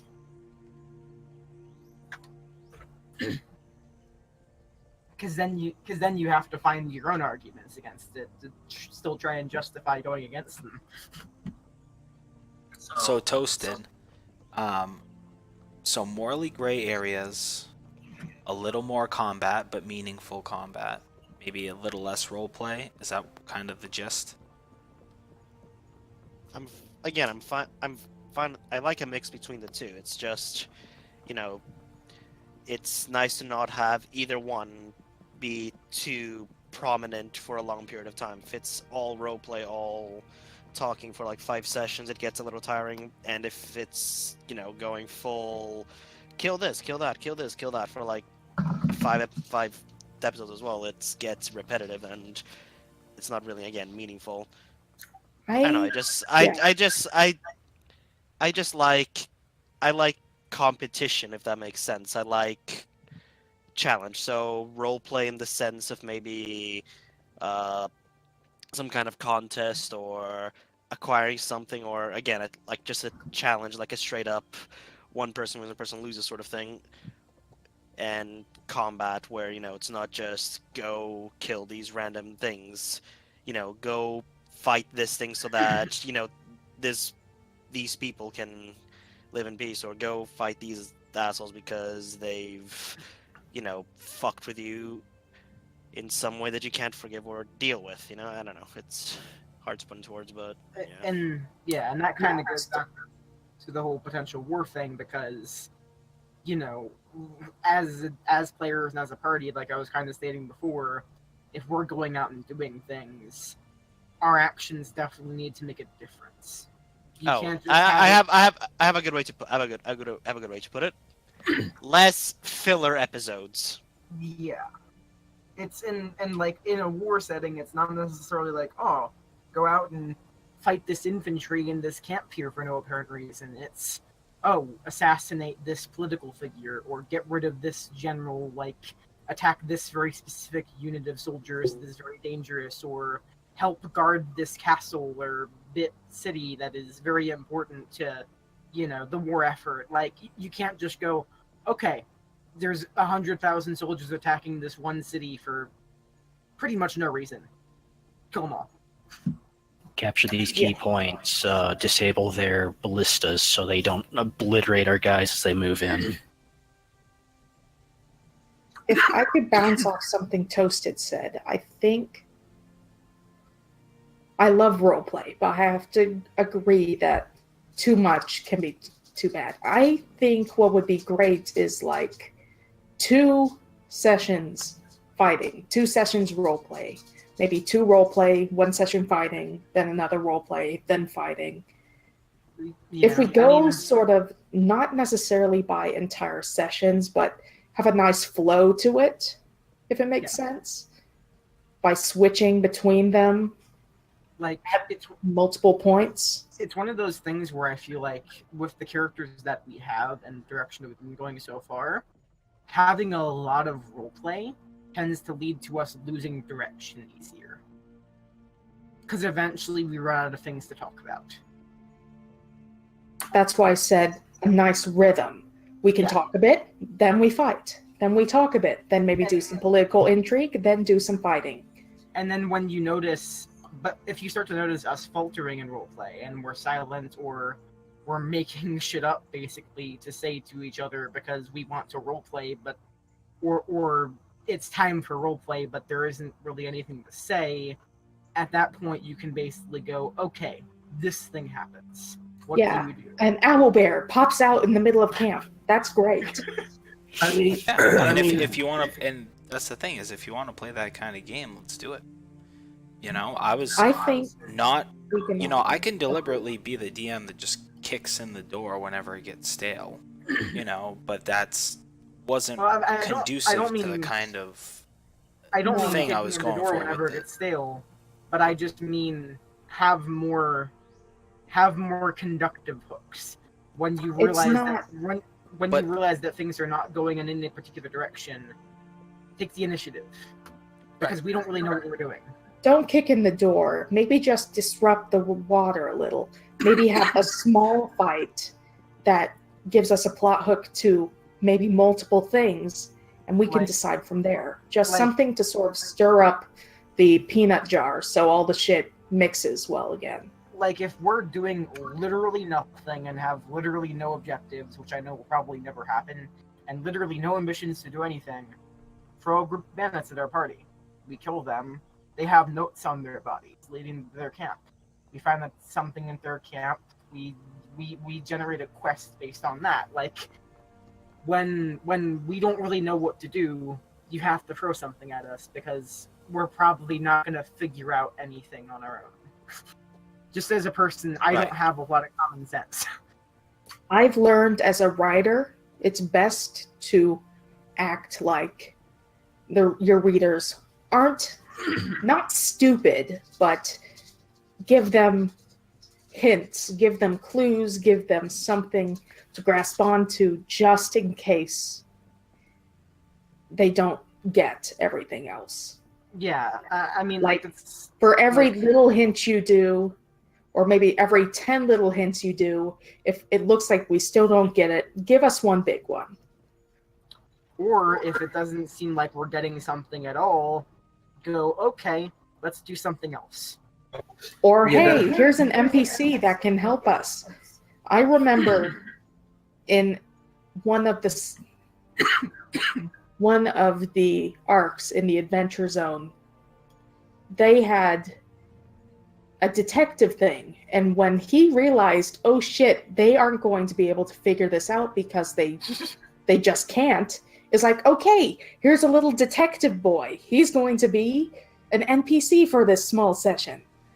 And he will help you. He will not give you the exact answer, but he will help you come to the answer yourself. I suppose. Again, like, I can definitely be more guided. I'm trying to think of a good way to put this. Suppose I wanted to play a game where I could, again, be a little more realistic. And part of that was saying, okay, you don't just stumble upon everything. And that was kind of part of the experiment, right? But there's also a lot of other things that happen, like players, there's a bunch of variables, like we hadn't played together, and then like, just everything that happened in Hondel just got out of hand. If you don't mind me being brutally honest, Dylan, sorry, this will only take a second. Mhm. This is role-playing. It's fantasy. I'm fine with it being slightly realistic. Heck, I'm fine if it takes in a copy of our world, but there are certain things that work in the real world that don't work in a narrative or a role-playing environment. Things are always going to be slightly tropey. Things are always going to be a little off from what the actual world is. Because Absolutely. So when you say you want more realistic, we're telling you we respect that, but you need to tone down the realism maybe a little bit because we're getting lost. Yeah, because Like, it's because when it comes down to it, like I said, I don't have a lot of common sense. I don't get out much. I don't know much about the real world. What I know is I know fantasy, I know history, I know philosophy. So when it comes down to it, the tropes are what I rely on. I have autism. it's- All I know are So do tropes. I. I don't know what real people actually do. Same. No, Yeah, I mean, same. Exact same thing as what she just said. yeah, and I can kind of see what they're meaning by that. Because like, I work at an office, 8 to 5, Monday through Friday. I don't stumble on anything. If my character who actually travels around and is an adventurer has as much of a chance of stumbling on something as me, Yeah, he might as well work at an office. And also, like, I play a character who doesn't pay attention to things and is not very wise and is impulsive for a reason, because that's basically how my brain works in real life. If there's 10 seconds without stimulation, I find something else. It's like, at least for me, I can ride a bike, but I still need slight training wheels so I don't fall the fuck off. I can kind of agree with that statement. And also, I have a lot of, like, literally, my sense of direction is terrible, so I need a lot of help with direction. I have to use a calculator for simple addition. And figuratively, in like, you know, in narrative and stuff like that, that's also true. As a person, I need a lot of direction, because I get lost with things easily. I will go off on tangents, I will lose the entire meaning of what I'm doing, or I'll just stop because I'm confused, or I don't know what to do. You've seen Martha's document. I sometimes hyperfocus, and that is both a good thing and a bad thing. Oh, and also, Because if you leave me to my own devices, I will write pages upon pages of shit because I have nothing else to do. I have had teachers in school complain that my essays are too long. That's a statement. And also, one thing that I kind of wanted to mention, I know that you at one point said you want it to be more realistic, dependent on roleplay, for like not really rolling for things as much. But as somebody who has a character that's built around persuasion, deception, and performance, I would appreciate it if there were more persuasion and deception checks. Yeah, please. Because I have a +9 to persuasion, a +9 to deception, +9 to performance, and +6 to intimidation. And Martha I've made had probably nat one 11s persuasion check. in performance and persuasion. And other than her nightly romps with Conrad, she did not get to use it very often. And also, it's not even that, like, oh, I didn't get to talk to people much. It's like, literally, I've never gotten to make a persuasion or a deception check in an actual social situation in this campaign. It's always basically, okay, I say this, then the NPC says that. True, entirely. I There's don't a know. there's a couple shop visits Oh yeah. But where you other used than it. that, But again, other than that, this goes both ways. But yes, no, I get it. So what I'm taking out of this, right, is that the realism, which is cool, which we can do that. But also, you know, in general, me being more explicit. I wanted to play a game where I was like, you know, here, like I'm still feeding you guys clues. I'm just not like spoon feeding it to you, right? And this was kind of an experiment to see if that would work, and the I think consensus you could seems to find be a that happy middle. You don't have to Yeah. spoon feed us, but instead of having us have to look through all the cupboards, you could put it in a plate in front of us so we can eat it on ourselves. like for me, basically, as Vernon is a character who is much more observant and much more charismatic and much more in general capable of doing anything than I will ever be in real life. Even with his 8 wisdom, I probably have like a 2.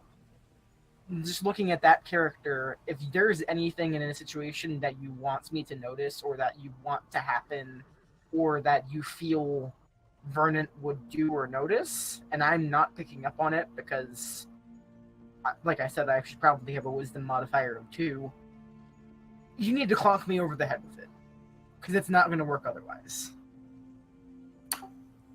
D&D is a role-playing game, but ROLL. If there is a reason there are skills, at least in my opinion, it's so even if we can't get the words out by ourselves, we can roll and see how well they did. absolutely. Because otherwise, you're leaving us to our own devices, and we are slightly hindered by what we as people can do, instead of what characters in this other realm can do. Because I can promise you, I would not have 20 charisma. Oh, definitely. And also But just I suppose, like, just looking we're at just the character that I play is basically a polar opposite of what my real life statistics would be. It's difficult doing a story when the storyteller feels more like an observer.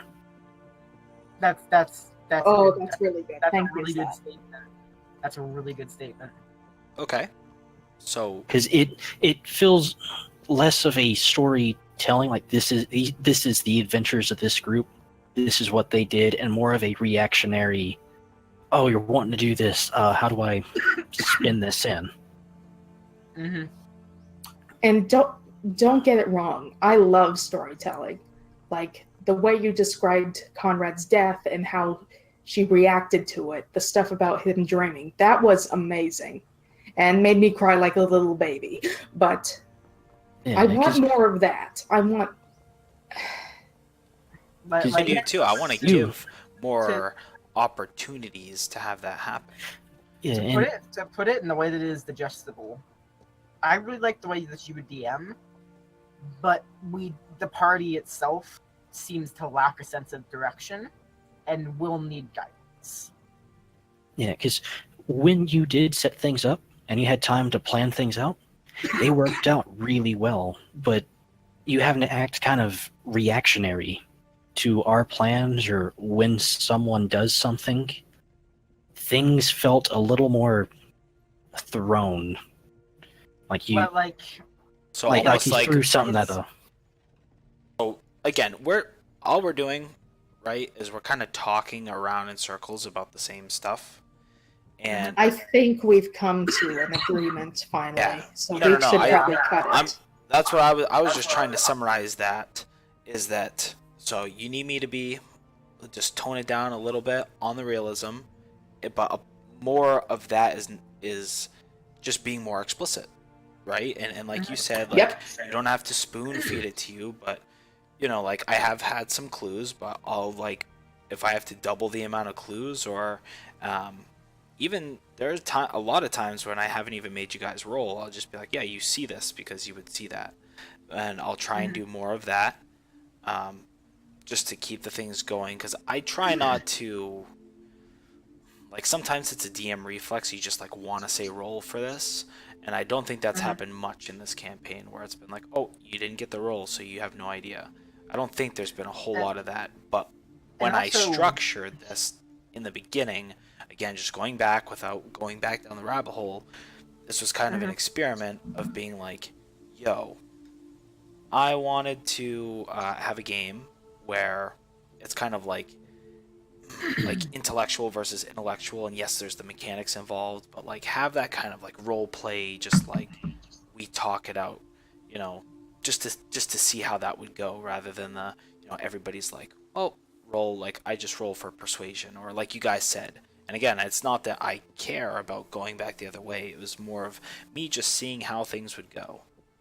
So going forward, just to summarize, yeah, I'll be more explicit, I'll drop some more clues, and like Robert said, like I'll have something that's more structured, because I know that now I know that that's what you guys want, so we can do that. And just something that I want to add, and this is mostly just like for me and my personal preference, I would like it if not only turned on the realism, but if you did add in a little bit more of that high fantasy. I'm not saying that your realistic world does not work for me, but my next character is most likely going to be a really, really ridiculous wizard.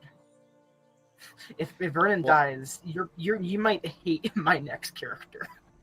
That's the thing though, right? That was the social contract, as me reaching out to the forums and being like, I want to play a realistic game that's low magic, and everybody's like, yeah, let's do that. And if that's not where we're at now, that's fine. We just have to have a new contract. So that's why it's what I would like to do personally. What I would like to do is, if you guys want some more magic, you want more of the tropey stuff, you want more of the the classic high fantasy D&D, let's do that. but let's try not to pervert the setting that I have on the side. Yeah. Because this was I mean, like and also, my experiment that it's- I wanted to do, and if we don't continue that, I'm totally fine with that. I can adapt and we can do something different. Like, I'm just saying, don't like you. I don't want to say you can't have it both ways. Maybe that sounds selfish, but I was just like, this was the thing that I wanted to do, and everybody was like, let's do it. And then I said, okay, here's the setting. That was me. And then I asked you guys specifically what you wanted to do, and we did that. And that's cool. Things worked out. We had some good times. We had some bad times. But now that here's round 2, and I know what you guys want better now, we better understand each other and blah, blah, blah. You know, let's not just tag on what we want onto this thing. Let's either scrap the setting and go new and do like the more high fantasy, the more this and that. It's just that I don't know if that makes me sound selfish or whatever, but I'm running another campaign in this setting. Yes. You know, and I have kind of these things worked out that I would rather just, you know, play in a different thing that's less realistic, you know, than Yeah. Actually, I mean, like I said, or what I was trying to say, you know, I'm not saying take a hammer and smash more fantasy into this world, but a small injection would probably help me. Like- you're not doing full structure of the frontal world. surgery. You're giving it a booster shot. Think of it like that. Like, Where magic Because Lady of the becomes Woods, more that's magic. acceptable. If the Lady of the Woods is a problem that like, oh yes, we've had that problem before.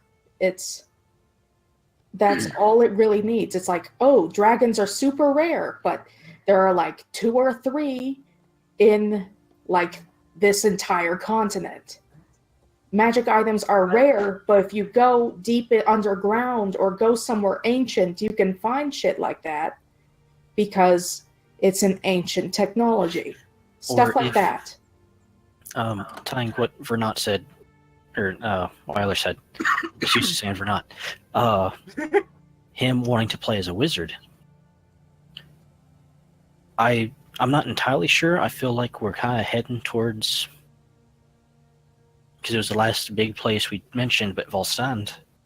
If your next character is going to be a wizard, the college. The thing We is, have an absolutely. entire. the thing we is have an that entire- Stand is extremely racist, and my next character is going to be probably a ridiculously old high elven wizard. And it doesn't have to be Volstand. Volstand's just the first Oh, yeah. big place I've actually seen on the really looked at the map that has one of the schools. But bring in the Arcanum, because that's like my other character. yeah. Yeah, He's I not mean, a member of the Arcanum, but I'm he has stolen his supplies from the Arcanum, so Like, he I'm knows. I'm just mentioning that my next character is going to be much more based on kind of like the high fantasy, like think almost like Harry Potter-esque. That's kind of the idea that I have, like this kind of almost Dumbledore. Think Dumbledore, but more socially inept. That's kind of what I want to go for, and I don't know if that would fit in. You're the And wizard that's- who's Well, Think what I was like gonna say is Dumbledore- like, Think like Dumbledore had a baby with Tiberius Stormwind, and that's basically what I want to do. right, and that's cool, right?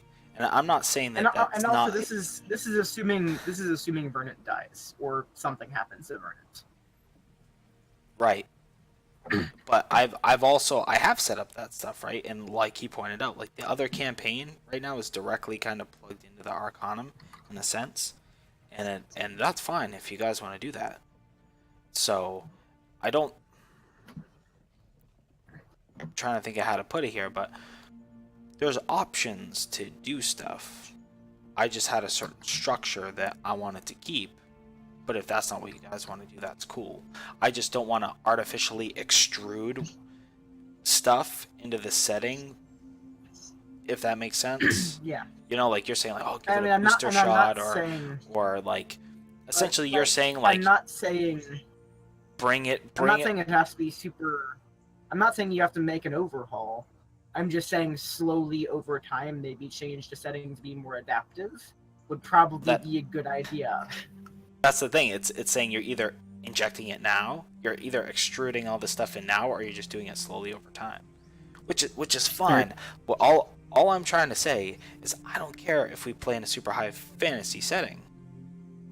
But if we're gonna do that, let's go to a high fantasy setting, and let's not do this other thing. It's not even high fantasy. It can stay low fantasy. I'm just saying add just a pinch. Just enough to make sense, because the Lady of Woods already exists. She's rare. That's great. If magic is rare, that's fine. I'm just saying, have it so even though it's rare, we just happen to stumble upon it a little more easily. Because we are delving into dungeons. We are going to these exotic places. Maybe occasionally we do find a magic item, or maybe something happens, or spellcasters, we see more spellcasters, like just interesting stuff like that, because when it comes down to magic is there. All we're asking is for us to stumble upon it more often. Alright. I'm gonna scrap Zlat. I'm bringing in my other character. Because I love foreign. That fixes all of our problems. You guys are wanting a bit more. You're wanting a bit more of a tie into magic. This new character is going to have problems with the Arcanum. I will tell you that now. I'm sure Dylan's already run a couple of ideas through his head, because the fact my character is an artificer, and he has accidentally stepped into the area of learning how to very slightly, but the core for one of his abilities, his mechanical servant, allows him to open a rift when it's activated. It opens a rift to I just forgot what it was called. Okay, one of the other planes to pull the spear. The astral plane. The astral plane. I fucking love artificers. So I am with that one character. I fixed your problem, because we are now going to possibly have to deal with the Arcanum, and awesome. If it is going towards we're going to have a war, the Arcanum's in this country. Yeah, thank you, Gold. But it's if it's going to go to war, the Arcanums can't sit back. They can't sit down. Mm-hmm. They're probably going to get slightly pulled into the war. They're also going to get pulled into the party, because they've got to find the guy who's running around making his own magic items and has learned how to create an object that can open a way to the astral plane. Mm-hmm. And then my character would be in that situation too, because him and Poor basically roommates. Our new character also fits very well in if we go down a political route. Yeah, because he is an ex-noble. He used to be a noble, and he's trying to regain his fame in order to get something back that was taken from him. And that's also an interesting plot hook for Vernon, because we're getting involved with magic, which Vernon is very fascinated by magic and wants to learn more about just in general everything. He wants to become a more intellectual being. And also, Vernon has fascination with the nobles of the world. And you are a noble from somewhere, probably other than he is. The ex of a noble from Volstand. But that's interesting. With that, my new character, and I'm gonna leave it up to Destiny if she wants to, because we kind of agreed that if I choose one, she'll choose the other, but I don't want to just railroad her into this option. Oh no, I'm fine. I'm fine with either. Okay, so worst case scenarios, Lat and Nerlik are NPCs, and I'm fine with them being NPCs. Yeah, so I'm gonna scrap Slat. So I'm just switching over to my other character. That ties in the magic. That ties in magic items, because if higher officials in the Arcanum start walking around, they're the higher officials. They're the ones who actually have access to the higher magics, the few magic items, or the... Oh no, I wouldn't say few. Considering how many there probably are within the world, quite a bit of magic items, because the Arcanum's been going around collecting all they can for years. So that ties in the magic. That possibly ties in political intrigue, not only with the actual nobles who are going to war, but us dealing with both. Because the nobles, if they find out, like, yeah, I've got magic items, I can make magic items, they'll want those. That'll help with a war. But the Arcanum wouldn't. The Arcanum wouldn't want them to have that, because the Arcanum wants control over the magic items and large-scale magic. And that could quite literally have a hierarchy of the world change, because that means people are finding reasons not to like the Arcanum anymore. And that also steps into a problem of the Arcanum can't not go to war and can't not do certain things because they're part of the country. Mm-hmm. They can't sit back and go, no, this is your problem. I mean, they can, but it puts them in nature. Yeah. So I'm bringing in the new character. Zlat's... This sounds awesome. Once war starts spreading, Zlat and his people, they're leaving. They're gonna start moving. Yeah, and we could still like role play, like in the Hearthside chat or whatever. Like if you ever wanted to, go back into that stuff. But yeah, there's also I'm bringing him. Go ahead. Yeah, I'm gonna let him go. I'm gonna bring in that new character, and that should, I wouldn't say fix, but it'll at least help Dylan with what we're asking. Because we can't ask him to just inject magic, but with this, it's like, okay, here's a character with a tie to the magic you have set in the world. Yes. I think that's a little bit more reasonable, right? That's more meeting in the middle. Because I did give those opportunities that there were magic, and like if unfortunately if you hadn't died first episode, right, you guys would have had magic in the party. So yeah, because I everyone in the can parties, agree with that. Yeah. I think other than Martha, and she doesn't exactly use arcane. She uses arcane magic. Bit of weird, but everyone in the party is only like half or third casters. None of us actually get magic strong enough for the Arcanum to go, you need to come to us. Martha gets higher level stuff, but she's a support pacifist character. They wouldn't exactly go, you need to come to us. It's, oh, okay, you're healing people a bit stronger than you normally would. And also for this character now, it's just like, oh yeah, the highest thing I can do is like revivify. But then they go, is that a bag of holding? And you're like, no. What are you talking about? I don't have a bag of holding. Yeah. Is that a mechanical being who has the spirit of a animal from the astral plane? Maybe. Depends who's asking. Right. Yeah, so I honestly feel like that would be a good compromise where I'm not against putting magic into the world. It was just like I had structure set up to do so, and I think that plays in really well.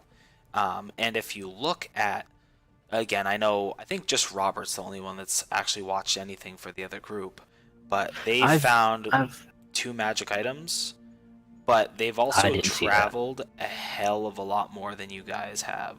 In terms of just raw moving spaces. It's like if you guys move between Hondel and Itzad, which is like where the whole arc took place, there's no place for me to say there's a ruin. There's no place for me to do anything. And you guys only just briefly experienced my travel rules where there's like encounters. I kind of want there to be more adventuring and more traveling in the future. That's something that I really look forward to. Right, because that's one thing that I like. So, like, let's say there was going back to this I- war thing, like let's say you had a task and it was like 20 hexes away or something. You know, it wouldn't, unless there was a crap load of encounters, you know, it wouldn't take that long. It'd be like, okay, go in a line, everybody roll. All right, next day, everybody roll, and you do the thing. But there'd be plenty of opportunities for me to be like, okay, you stumble upon some ruins and blah blah blah. Because I have a whole system And built on random, like you find this, and yeah, I could just throw it in there. But I like that aspect of it being like somewhat random, like oh, you stumbled upon it, and if I'm we doing it. roll, if we roll a lot of sixes, then it almost becomes like fucking Elder Scrolls-esque, where every 20 feet it's like, oh, you found the dwarven ruin, and that's interesting. Well, I don't know if I would do it that like if you guys just rolled know, a yeah. crap load of sixes, I would probably be like, okay, you can skip the next couple or whatever. Just I wouldn't want to make it like overly tedious. But in those Eventually, if you roll- encounters, like if you roll a 6, there's like enemies, there's just bad weather, there's like you can get lost, there's ruins, there's like beneficial or non-beneficial NPCs, there's a whole randomized chart, so you guys can essentially, right, like get into some more of this stuff. It was just hard because, like I said, because of the social were in contract capital. we had at the beginning and the way Yeah. everything played out, there was no justification for me to do that stuff. That's why even when I was like, oh, okay, when, for instance, Robert, when Zlat ran into the noble, I'm like, here's a good excuse to give you gold. Here, have a sack of gold, because I haven't had a chance to give you guys anything.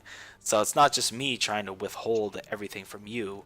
It was just, here's the kind of social contract that we had in the beginning.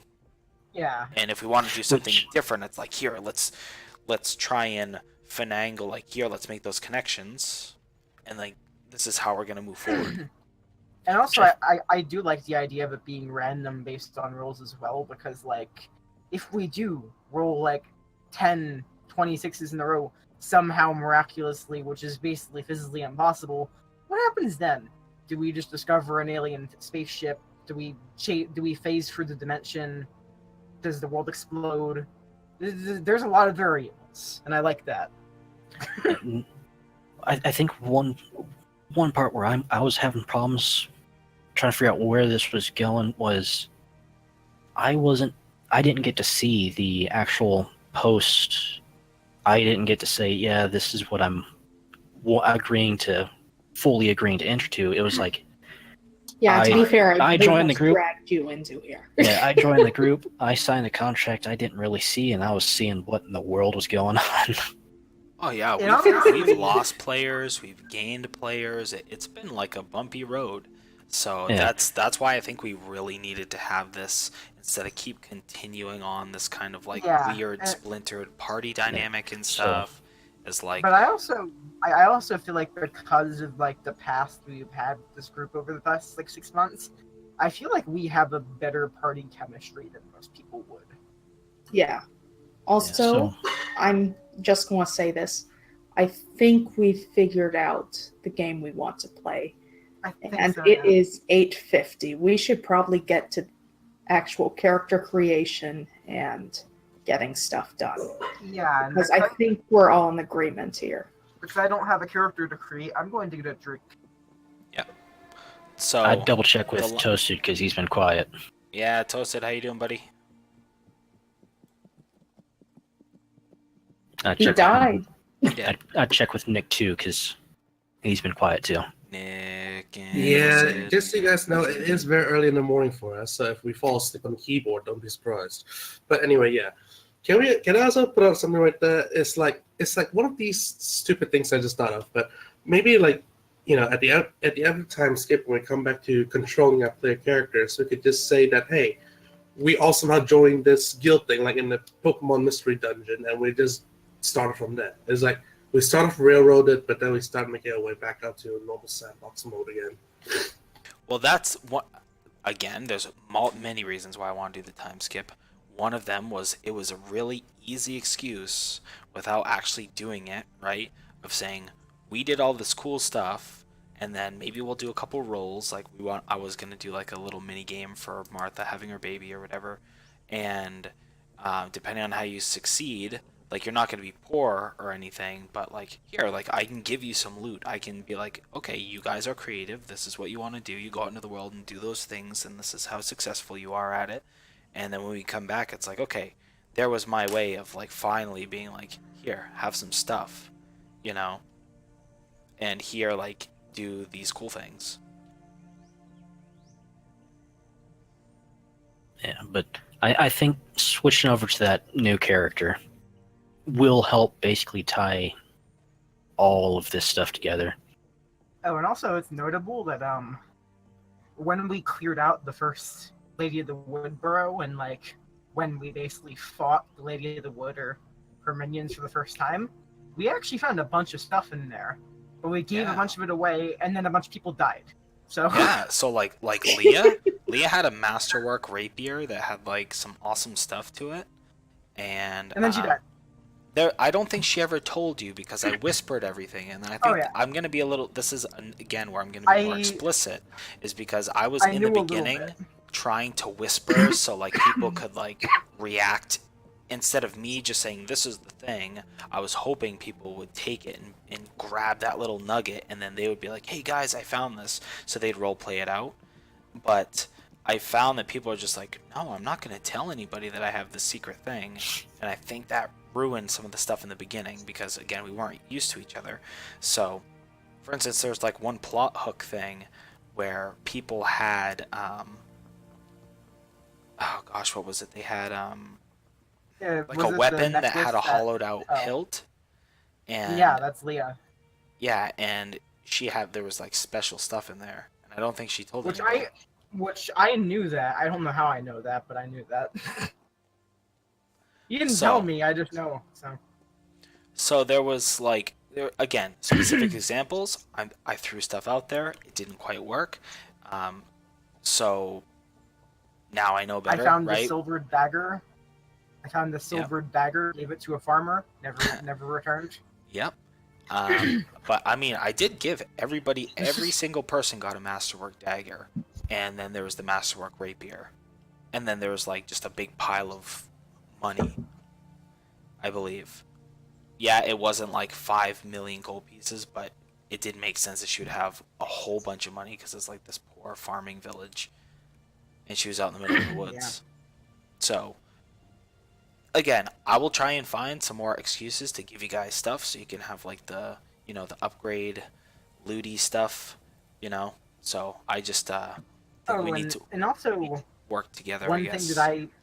One thing that I feel will come with time, but is mentionable, is I definitely think that we should try to find some kind of a social hub, some kind of a city or town in the future that we kind of make home with, and that we can stay in and do stuff for an extended period of time.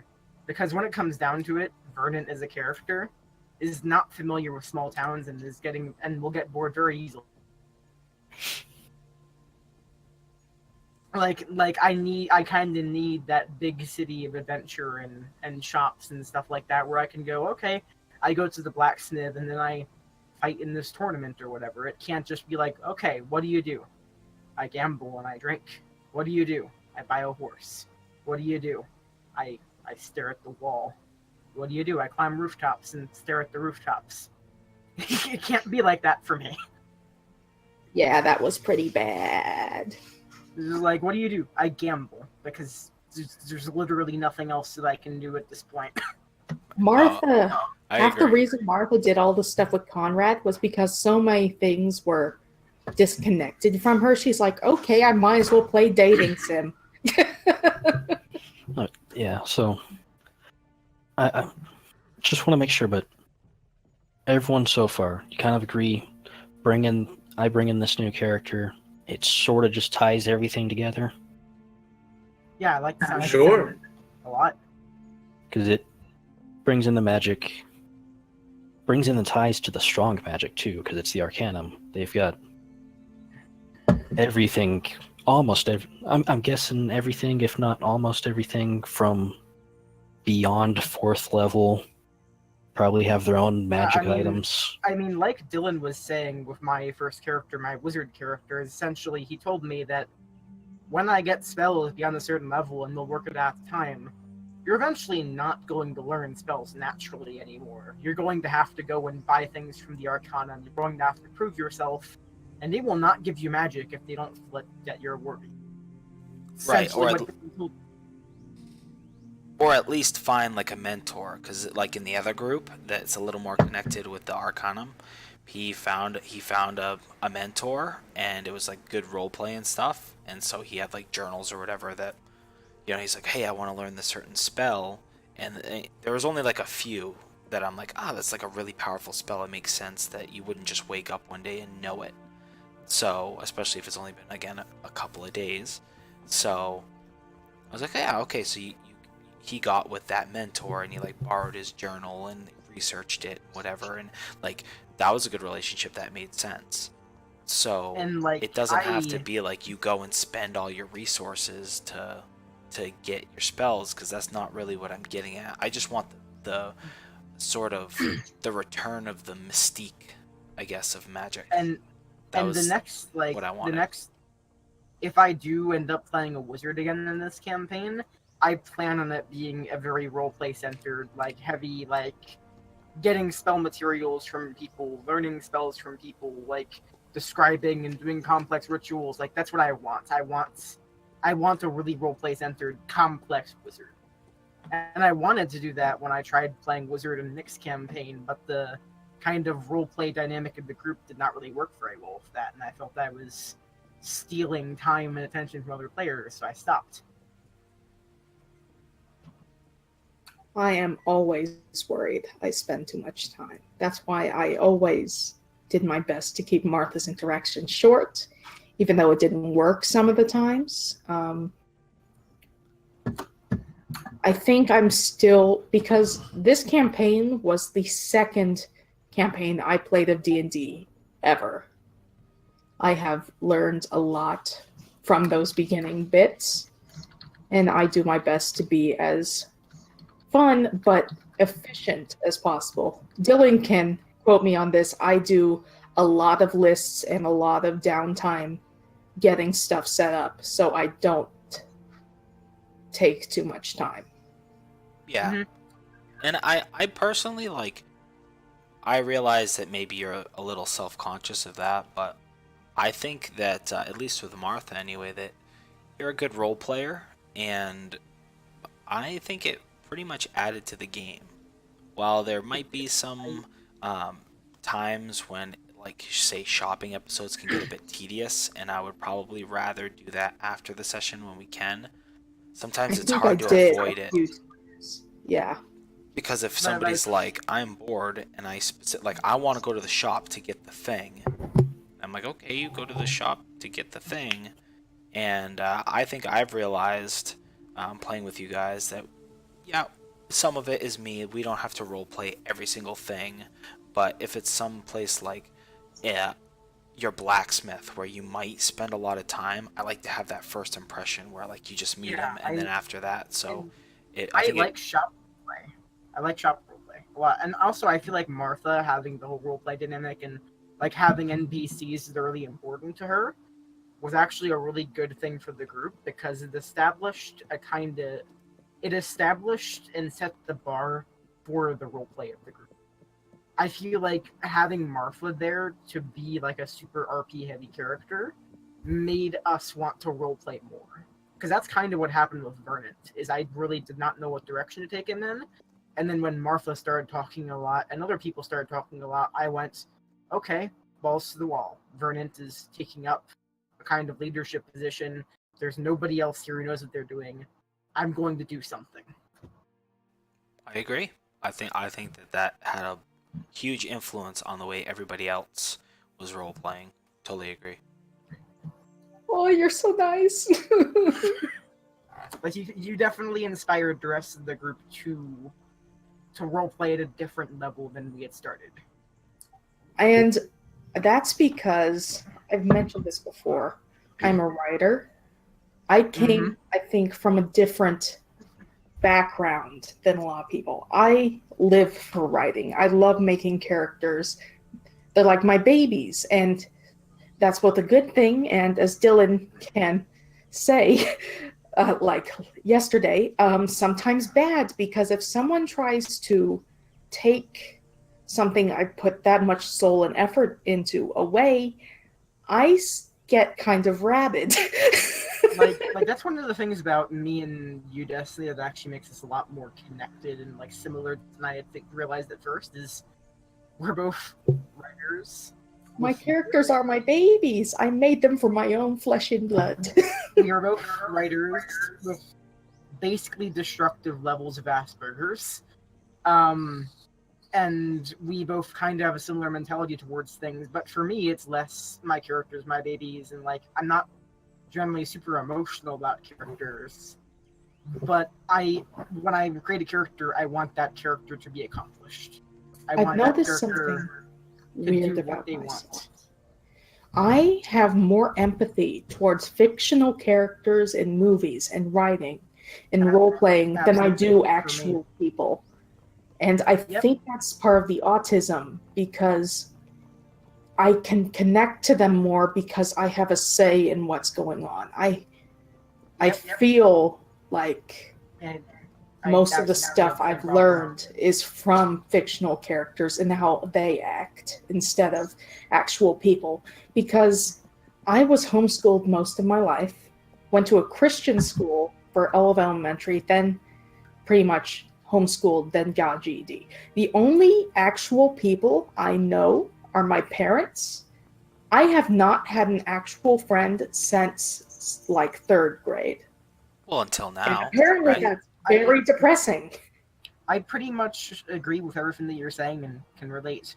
Although it's less that I haven't had friends, and it's more so my friends have been terrible people that I now separate myself from, because I'm just like, oh god, how was I friends with them?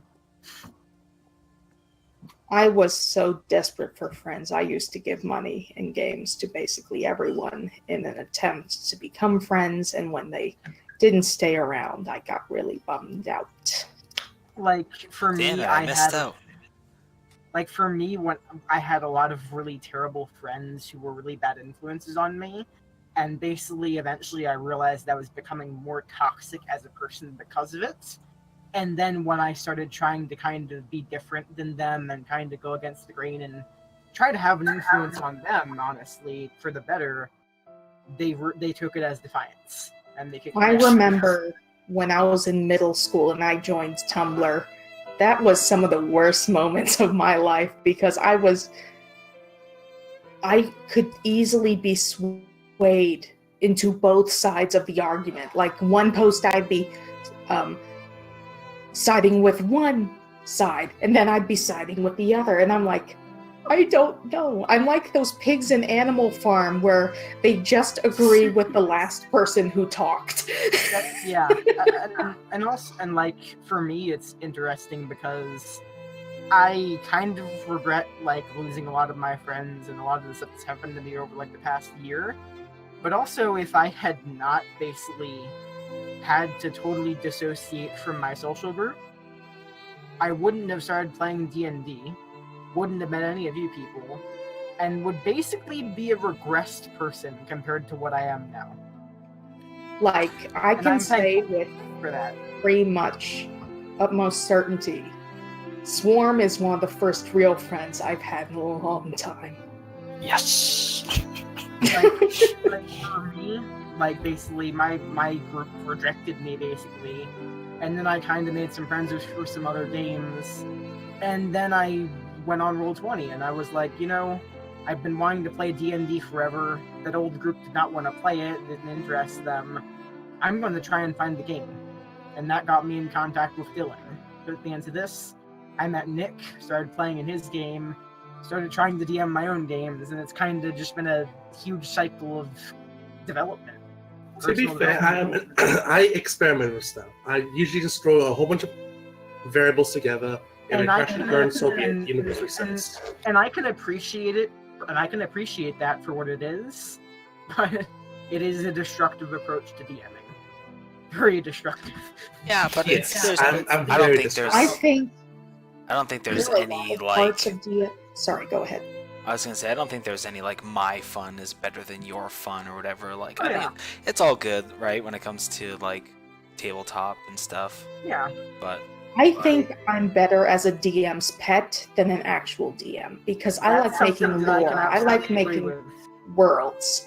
But when it comes to actually DMing, I, as a person, like control. And the lack of Yep. control I have from DMing just makes me really frustrated. It makes me really frustrated, and also because I like control, I tend to over prepare, and then nothing goes the way that I plan it to, and I deconstruct, or I self destruct. it's kind of a fine Yeah. art that you learn. I think that's one that, to be honest, really happens to everybody. Like even myself, like when I started, I was that way. Like I would stay up and I would hand draw all the maps, and I would like do all the things, and I'd try and be like, oh, I need to make this encounter perfectly balanced. I need to like do all this stuff, and then I need to go and like read the entire player's handbook again, and then and you just realize like. And for me, it didn't take me that long, but I know people that it takes a long time for them to get out of that habit. And it's, I think DMing, like true DMing, is after that point.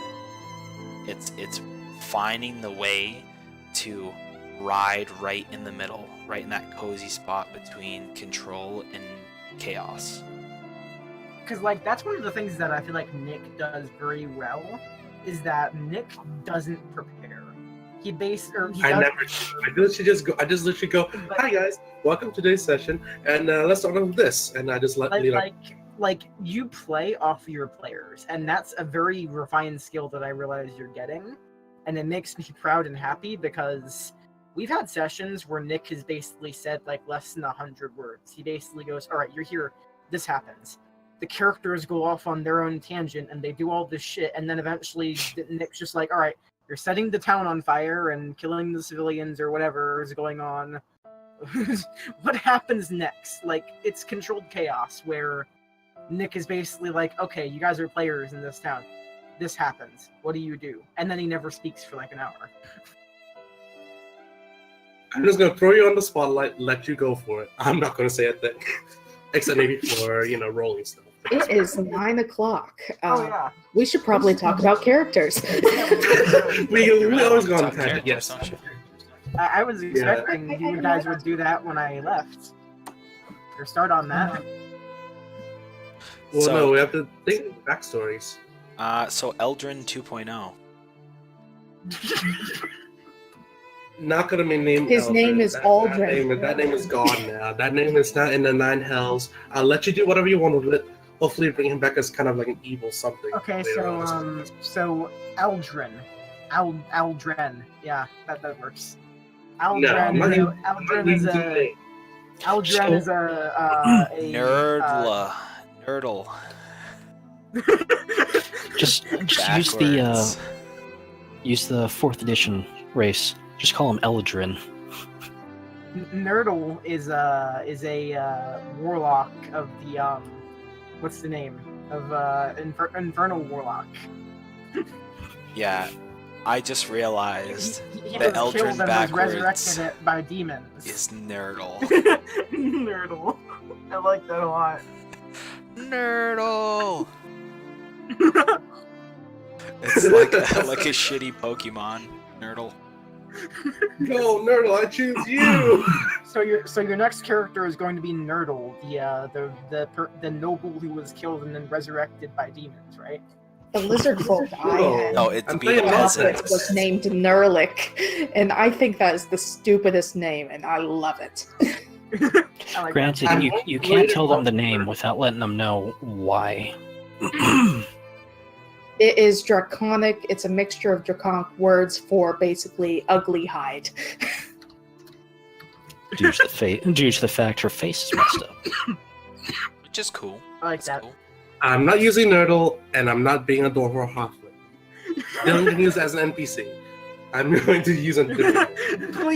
Please do that. Make a really annoying NPC named Nerdle.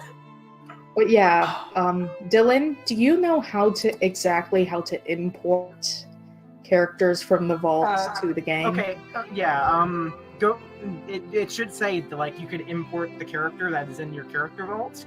You click on it and you choose the World of Zephyr or whatever this session is called. Like, Oh, I think that did it. Where is he? All right.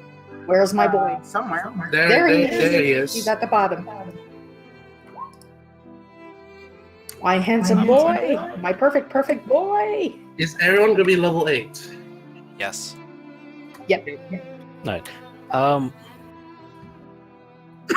I could try importing mine, but I'm gonna just go through normally to make sure I have it set up right. Okay. Martha Because 2.0. I do have to go into the settings and set up the custom class options. Well, while you Yeah, guys 'cause do the- the stuff that I don't have to do, I'm going to get another drink. Okay. Also, I just want to make sure.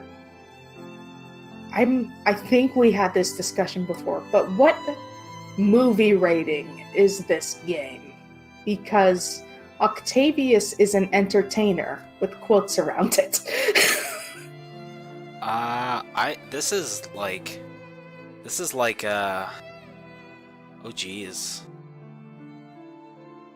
I don't know. I think if we just leave it like Martha and Conrad stuff, where it's just like a tasteful pan to the window, it should be fine. Something happened, and we all know what happened, but we're not going to talk about what happened. Yeah. We're He keeping also it relatively PG-13. he has a work costume. Never whisper rolls, auto roll, good. So here's the only thing And- is, like, if you import, then I have to go and do extra work. 'Cause I have to put in stuff. Whoops, too late. It's alright. It's more of a cut and Um, paste thing anyway. What's the main stats for monk again? I keep forgetting. Dexterity and Dex wisdom. and wisdom. Thank you.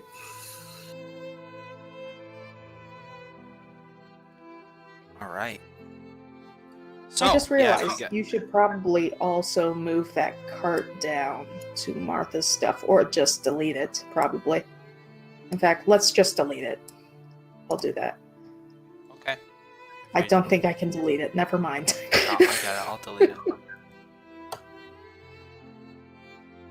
Okay. Bye-bye, Martha's cart. Did you ever name your donkey? Jackson. Jackson. Makes Jackass. sense. I was about to say. In another game, one of my characters had a goat named Billy, but it was a female goat. That was a very confused goat. I loved him. I mean her. Oh my goodness. Okay. So confused, it was confusing other people. So, Oh, and by the way, my next character might be named Nerdle. I'm just saying. What? My next character might be named Nerdle. Nerdle. oh, I yeah. imagine Make that, him like a that would be turtle, like so a really he's good, Nerdle the like turtle. like a goblin name, or like a... No, it's gonna be a high elf wizard named Nerdle. I am super excited to play Octavius because he's 4 levels rogue and 4 levels bard. That's nice. He's very slippery. He's a very slippery boy. Okay. Yeah. Just try not to overlap too hard with, like, Vernon's going down the fighter route anyway, but, you know. But like Vernon is a rogue who will never roll stealth ever. That's basically rogue's like Vernon's thing. It's like, I'm a rogue, okay? What do you do to get sneak attack? I charge. What? I charge. No, the thing with Octavius is he is super mobile. He got the 1 feat, the mobile feat. So Gives you his 10 base feet. speed is 40, and then add that with skirmisher here and cunning action, and then tumbling fool. You can only do one or the other, cunning action or tumbling fool. But tumbling fool basically does 2 of your cunning actions at once. Yep. So what's the subclasses for Octavius? Scout and College of Satire. Satire. Yeah. Satire. Okay. That's one of the ones. It's not in the PHP. That's is that Unearthed Arcana Satire? Might be. It's actually in both Unearthed Arcana and Xanathar's Guide. I don't know why they always put. I don't know why they put a bunch of them together. Well, the whole purpose of like Unearthed Arcana is it's not really official. Like it's like in development, kind of. So. Well, like, it's in Xanathar's now, so it's official. Wow. Yeah. But if there's ever varying information, it's always whatever's in Xanathar's. I said this to one other person that they were like it was conflicting. It was I can't remember, somebody in the I other think group. this is Xanathar's, isn't it? But yeah, it's in Xanathar's. Yeah. No, meaning that sometimes like they'll have it in Unearthed Arcana, right? And then they'll do fixes to it and then put it in the next thing. In this case, Xanathar's. So yeah, if there's so this differences, is Xanathar's, so it's okay. It's whatever's the latest. Dylan, I've been putting together a character sheet for the new character in case I have to use it. So far his name is Nerdalonius Germanicus Aurelius Pistandrel. Pistachio. Nerdalonius. I like it. Nerdalonius. That's just straight silly. Okay. I mean, the character is going to be a wizard with a wisdom of 4, So, I won't say too much, but Throm's backup character, Rick's backup character, he wasn't sure if he wanted to keep Throm or not, but his other one was a wizard that also ties into the Arcanum. So, can I just? Oh my god! My armor class. This is level 1 stats. Would have been 16, thanks to unarmored defense. Monks, man. Fucking monks, man. That's monks. What do you have, like Why are monks 216s? tanky? Shit, I just realized something. Swarm, we didn't put in the stuff, like, for him being a tiefling. I will do that now. Hold on, I think we did. It's not on, so... Are you taking the human variant, or are you going to take the regular human? Regular human. Okie dokie. Yeah, it's not on the... Okay, yeah, it's not in his spells. Yeah, I'll take care of that. That's a real quick fix. Alright, I'm back after making my changes to Nerdalonia. So I think that Rick he's good at adapting. He'll do whatever. So what I would like to accomplish, right, is everybody gets their stuff done. But discussing how you guys are going to interact, right? So it's not the awkward we meet in a bar or whatever. Like, I can come up with something like, for instance, Throm and Slack, right? I used battle to get them together, but like, it's one of those things just that's weird for me, because if you pick with Throm, part of my idea of how to get Vernon in is, or like, part of my idea that with Vernon is that he follows Throm wherever he goes. Ooh, Toasted, you're going to be a Kenku? I love Kenkus. I think he's going to use Kaiza. I think Kenku Other is his backup. Yeah, backup character. He was using them in a different game. Though he might use them. I still have Nerlik as a backup in case Octavius dies, which would suck because I like Octavius. Who am I king? I love all my characters. They're my babies.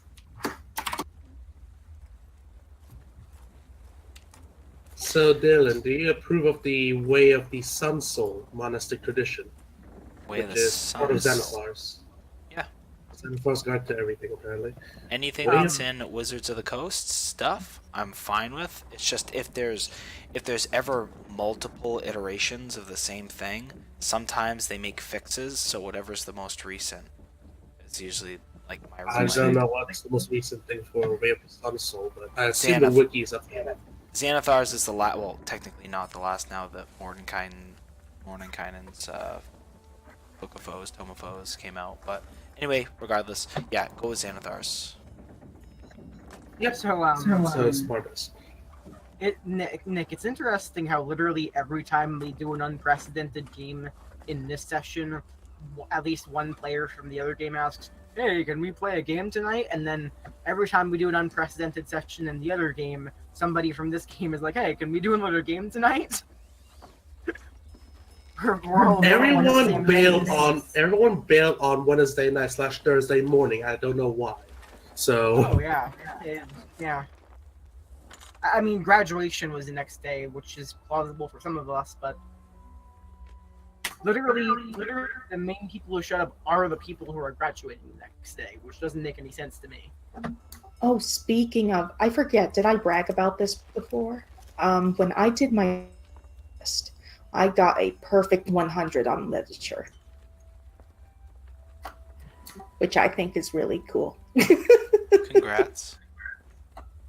Thank you. It's the only thing that's made me proud of myself in my entire life.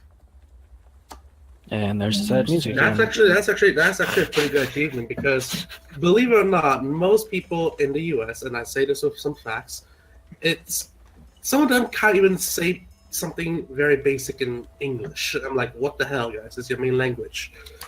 Some of them just my like. least favorite thing in all of literature is trying to spell restaurant. I can't do it. I can do that. I have trouble.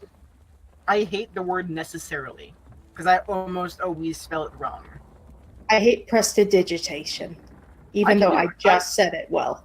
I can do prestidigitation, restaurant. I can do a lot of things that are weird. It's just basic words that I sometimes struggle with. I can spell supercalifragilisticexpialidocious, but honestly, that's not I could do that. I could probably do that, but it would take me a little while. Like, I pride myself on having a good vocabulary and being able to speak and write very well. So I think if I was a D&D character and the different classes were the stats, I would have put everything into literature, then a bunch into science, and then I would probably have like a 2 in math. and I'm the exact same way. And like 2 in math, and then like -8 in common sense. I used to apparently get made fun of a lot, but they would just pretend to act friendly near me so they could talk to me and then make fun of everything I said. But which sucks because I tried to give them honest advice and then they ran off giggling. I feel like there's a reason why almost all of my characters have negative wisdom modifiers, and it's because I don't feel like I could. I don't think I could play a wise character. There we go. Continue. Why is it only sad music? But anyway, yeah, I feel like I basically cannot play a wise character. I think I'm good at bullshitting when it comes to saying wise things. Martha, I have a few little speeches she can do, but like my favorite thing is playing not wise characters who think they're wise. Because then I can just make bullshit up on the fly, and if it makes sense, then great. If it doesn't, Octavius has 9 intelligence.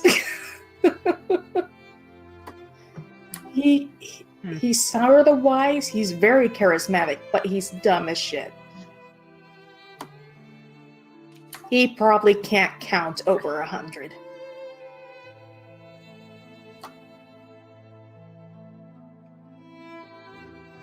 But it makes sense for him because he grew up in the slums of Volstand, in a house full of sex workers, so... But He's it's very one of the- charismatic, just can't do math or, lich or With my So- character in Nick's first campaign, Alias, I was always kind of disappointed with his stats because the character has 20 wisdom, 20 intelligence, but I don't feel like I could roleplay that very well. So in his kind of roleplay, I decided I would make it like he had low wisdom. But so my next character, I want to have stupid low wisdom so that I can roleplay them like they're basically a living infant, because that's basically what I am. I have a character that I roleplayed when I was in a Dragon Age forum, and I might bring him into this game as Martha's son. His name is Reed. He has Down syndrome, and he is an insanely good botanist. He can make plants do pretty much anything. He really loves his plants. He has a spirit rat guardian that helps take care of him because he's very smelly. But he is super fun. I don't know shit about plants, but I'm good at pretending I know shit about plants. Like, it's one of those things where I really want to play like a wizard. I really want to play like I keep saying, like a Harry Potter-esque wizard, where it's essentially some crazy dude who is really smart and knows a lot about like history and magic and stuff like that, and is very creative and constructive, but gives terrible advice, is terrible at observing anything, is basically blind, is basically deaf, and is very cowardly. That's what I would love to play for like my ideal character, because that just sounds like it'd be so much fun. Yeah, I want to play like a blind old wizard. By the way, I have a genuine question, Dylan. I'm not saying this because I want it, but more I'm just honestly curious. Since Martha's being moved down to an NPC, is pretty much all the shit that was happening because of her going to just fade away, or are you not going to tell me? In what manner? The stuff in her backstory, mainly. Oh, it's still going on. Like, it's one of those things where As an NPC might get into it at some point, or do you think she's safe where she is and won't be found? Who knows? It's one of those things why where, do you do that? You're killing me. The NPCs that we've created and put into the world, I hope we do have more interaction with them in the future. Like Ragnar, and his entire point of existence is he wants to fight in a war, and there's a war coming. Like there's so many characters that now have a lot of potential to be real living people in the story that we've played before. And it's not necessarily like I want to play those characters again, but if we meet those characters, I would want to roleplay Ragnar if we were to meet him. I'm sure Destiny would want to roleplay Martha if we were to run into Martha again. Yeah. And with Martha, I have a few things that I think would be fun for her. One of them I don't feel bad about spoiling, but her and Rosa could probably get really close because they both lost husbands in one day, and they can probably just hang out together. Who knows? Maybe they become a lesbian couple or something, or maybe they're just friends. Either way, it would be interesting to see them sort of working together at both this bakery Martha's going to make and then the bed and breakfast. But like, I'm just saying, with a character like Martha, chances are we're running into her again. With a character like Ragnar, if we fight in the war, chances are we're running into him again. And I hope that we get given the reins for what those characters do, because we have past with them. Not to say much, but me and Dylan talked about that, and I really hope we get to keep our characters like that. I agree to a certain extent, but I think it also has to be taken with a kind of a grain of, like, here's stuff has happened, right? Since. Mm-hmm. So yeah, okay, maybe they're the same person, and again, like especially if it's like, oh, you run into Martha, and it's like not long after and stuff. But Maybe as if, time goes on, things are happening, and Oh, unless I am explicitly telling you every single little thing that happens, yeah, you know, like I if understand if we met up with say Ragnar, I would have to tell you all the things that happened, or at least give you a Mhm. couple of brief points, so yeah. you would have some sort of understanding of the place they're in now. Yeah. I think I agreed for Martha. I would update what she's been doing basically every in-game year. So it would take a long time for her to progress, but if this campaign goes on long enough, you probably would see her go from small bakery to maybe big bakery or a bakery food chain or something like that. Yeah, I mean, and I like the idea of that, but also like if we do run into these characters again, and it seems like it's a possible thing to do, I don't mind role-playing past characters. We could run into fucking Elentar in like the underworld or some shit. I would roleplay him. I would do that. I'll do I am whatever. always up to But I think the only way you could actually encounter her is if you went back to Utsad. Which and I we am could, perfectly which we fine could with do. Like that's an absolutely plausible thing, especially because most of our characters have a reasonable level of attachment to Martha. We're probably Oops. going to be visiting. Yeah, it also might be a good money sink if we do get too much loot. Like, let's just give all these extra copper coins to Martha. I'm sure she can, I don't know, get a new chair or something.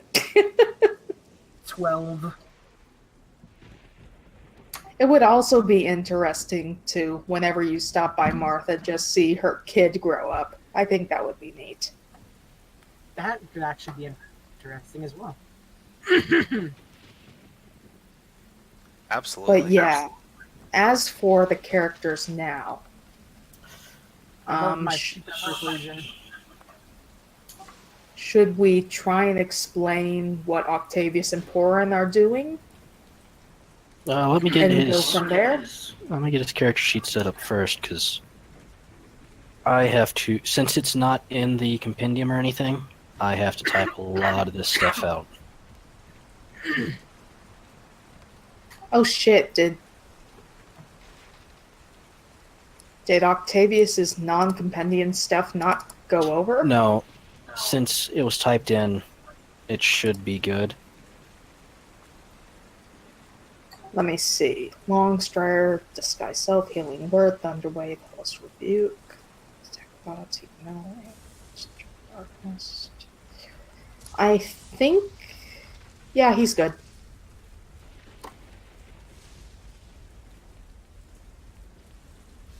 You know, I never understood why Thaumaturgy is not a bard spell, because it just screams bard completely. Yeah, I mean, it's literally audio magic. Why wouldn't a bard know how to use it? Because if Bard's got everything, why wouldn't everyone play a Bard? Especially since they No, now I have... mean this thing in particular. Your voice booms up to 3 times as loud, or you make an instantaneous sound. Like I I'm just just- saying, I think bards you can do already that do anyway. get everything. I'm just saying that bards already get everything in some way, shape, or form, pretty much. That's why I guess. that's why bards are awesome. I do love bards. I am playing another one, or at least half of another one. It's just like, oh hey, you're a bard who wants to be a wizard. There's a thing for that. You're a bard who wants to be a warlock. Probably a thing for that. You're a bard who wants to be a rogue. There's a thing for that. You're a bard who wants to be a fighter or a paladin. There's probably a thing for that. There's the... What was it? College of... Swords. Not the Whispers? sword. Not... No, I mean that's Whispers lets you be rogue. Swords Yeah. lets you go fighting. There's one of the other colleges. I can't remember what it's called. Glamour? College. There's also It's a there's college also of swashbuckler study or something. rogues. Yeah, there's a college of study or College something of where lore. you College get of to lore. take spells from Wizard other spells. classes. Yeah, you that's get to the take lore. spells. It doesn't have to be wizard. It could also Oh. be cleric, druid, warlock.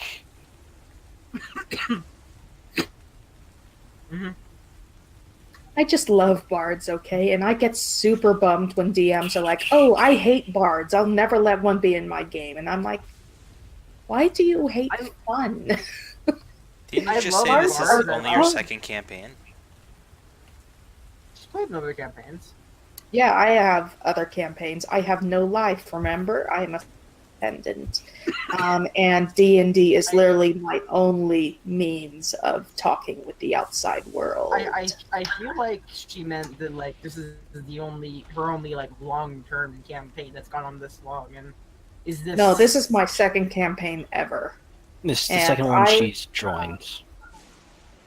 I have joined plenty others. One I'm just going to call out. It was a pirate campaign. It was going to be perfect. And then the DM kept taking huge rips of his vape in the middle of the session with his mic on, and I could not stand it. Honestly, pirate D&D sounds fucking awesome. I want to It try that. was. someday. It was going to be so good. I had my own character set up that isn't Martha. His name, or their name, was Frankie. Didn't really have a gender, but they were awesome. They had a plesiosaur, and it was amazing. And he was an they were an artificer, like Porin is, and they were super fun. And I was only in there for 3 sessions because I could not stand the DM.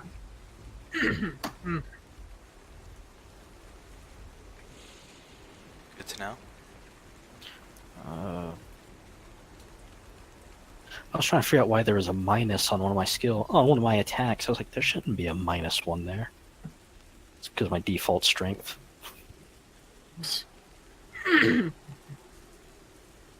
Alright. Purple acid. But yeah, should we just start explaining our characters, or I'd be happy to go first if we are. Because of course I would. Yeah, we know. I feel like I feel like it would be honestly easier for the characters who are already existent in the party to explain what they do during the time gap.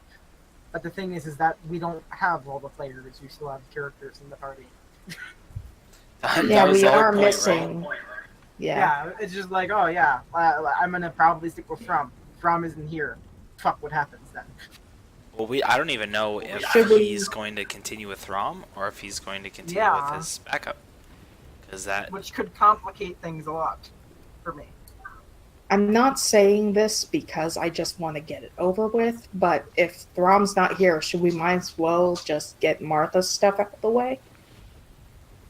Because we're sort of just sitting ducks here. we're pretty much just we're just hanging out, making the characters, so everything's ready. Okay, somebody should message Rick or From and ask him, with the current state of things, is Throm sticking around? Like, try to make Yeah. that decision. Because he said he didn't care, so Because if Throm is sticking around, Vernon has a reasonable hook. If not, Okay, then I'm taken gonna need to care of. figure out something else. Yeah, that works. But because Vernon has a reasonable hook if Throm sticks around.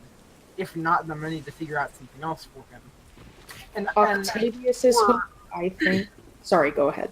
or not play the character, which it's kind of one of those things. It's part Asperger's brain, part me being an indecisive person, and part me not playing in enough D&D campaigns, in my opinion. Although I've probably been playing more in what is probably socially healthy, where I honestly kind of get the urge to like drop Vernon and just play something else. But I also like the character and have such a strong foundation that I don't want to do that. yeah. If it makes Plus, it it also- easier, No, go ahead. I think Vernon and Octavius are going to have a very similar goal. Octavius, like I've said, His main goal is to become famous. His main goal I like is that. to get respect and fame by doing grand things. All Meanwhile, right, Vernon Dylan, just wants to do grand things because Dylan, I have a request for you, just to keep in mind for me as a person, is for Vernon right now. Unless there is a tangible reason in the foreseeable future as to why I would switch characters, don't let me switch characters. Because I would probably regret it. Do not plus, let me. Tell me no. well, what I was also going to say is, I find that, like, I don't really like that style of play where, like, people have, like, a million characters, and I know, like, some of it was just our group getting together, so there's been a lot of character deaths and blah, blah, blah. We already talked for hours about that. But I want to play a game, right, where everybody has their character, and I think Vernon that's is pretty the much right it. character for me. and I can DM in a way that I now know how you guys behave enough to try and give you scenarios that are challenging, but that you won't die. And even then, I just think if you stick together, you won't die. Because Straight up. essentially, like, the way that I'm going to tell you about how I play, like, from my perspective, how I feel about how I play, is I play in a way that is reactive. I'm not a very observant person, not a very creative person, unless I'm trying to be. I play in a way that is reactive. I see what the DM is doing, I react. I'm not a player that can really figure things out on their own most of the time. Dang it. And I feel like Vernon as a character works pretty well for that.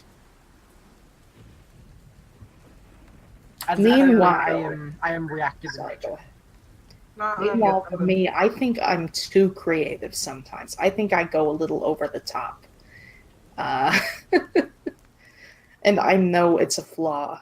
And that's why I usually say you can ignore 90% of the shit I write down because I know it's a lot. And I know it's probably making things harder for the DMs. Nah. Well, To okay, be, That's not to bad. be honest, I have a very good eyeball for. I just skim through, and I just like let all the jargon, if you will, just fall to the wayside. I just pick out key nuggets, take those.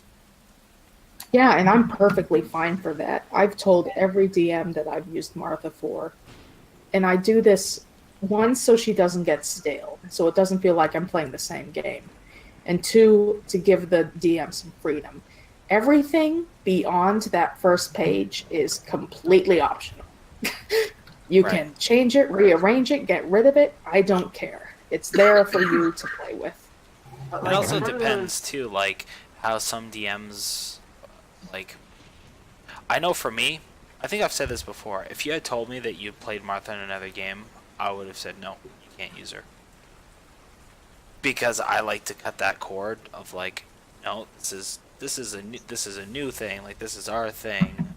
Like, don't bring your baggage, right? But I think Martha is a really good character. So, and like, I think that we did a good spin on her that, like, I like her.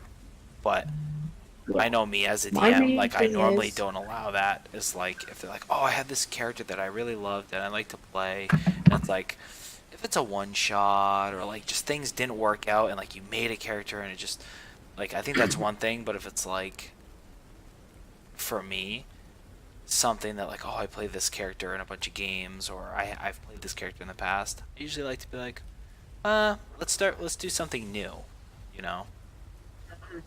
and it's, I'm fine with that. It's just I have autism. I live Yeah. for repetition. I live for yep, control. yep. I live for having Yep.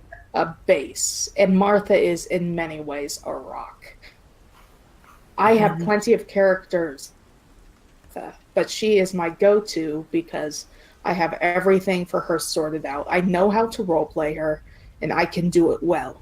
When it comes to new characters, including Octavius, I'm probably not going to be that good at role-playing him for a few sessions. And I'm very self-conscious about that because I always take everything I do very personally. And if Right. I don't do something right, I start crying and getting upset and hating myself. Well, like, you're and also now, like, we know each other, right? And I personally always try and make people feel like it's a safe place. To have fun, to role play, to do whatever you want to do, and for me, I think it makes you better as a person to start fresh, to go outside of your comfort zone. And to me, it's like whether you have autism or not. Like when I talk to you, I'm not like I'm talking to an autistic person. I'm like, no, I'm talking to Destiny. You know what I mean? It's like I I don't know if And I I'm should. fine I with don't know it. if I'm supposed to or not. But like, if I am, No, sorry. But no, I'm you're not gonna fine. treat you I any differently than I would treat any of my other friends. Yeah, that's the So thing. It's fine. Just expect. It's hard to explain. It's a I'm diff- fine with it. I'm fine Um, when people push me. Just expect pushback because there is a wall in my head that is very difficult to get over. There is a very explicit difference in temperaments, and there's a very specific explicit difference in the way that we absorb information. Yeah, like you saw what happens if my wall is pushed into an uncomfortable zone last night, and I can get. There's a reason my persona is a possum. I scream, I scratch, I get very, very grouchy, It's almost very quickly. it's a form of super anxiety. That's how I like to explain it. minor side note. I'm going to need a second character sheet. For your automaton, Yeah. Well, Amadamadan. for my mechanical servant. Amadabadibadam. Yep. it's like I know I keep saying, I'm a reactive person, trying to describe how I play, but another thing is like I said, I'm a reactive player and I'm kind of a follower. I try to go with what the group is doing on most OEs, and I try to take ideas from other people. And that's kind of something that a lot of DMs need to understand about me is like I said, I'm not an observant player and I'm not a creative player. And if I'm not doing something and you guys want me to do something, you got to clock me over the head. You got to let me know because I'm not going to notice it myself. I think the best way, and I've said that like a few seconds ago, but I am a possum. If you push me, I'm either going to do one of three things, or rather two. Either I'm going to play dead, cry, and curl up into a ball and do nothing, or I'm just going to hiss at you and get angry and do everything that I can socially to say, hey, I don't like this, but I never really hurt anyone. I don't bite. I just get very, very defensive and mad. And like when I get stressed out, I tend to play the devil's advocate. I don't pick sides. I just keep going back and forth and explaining different things, and I get very. I become even more of a kind of intellectual, rational person when I'm stressed because I try to rationalize every problem that comes at me. I try to simplify things into smaller things to absorb.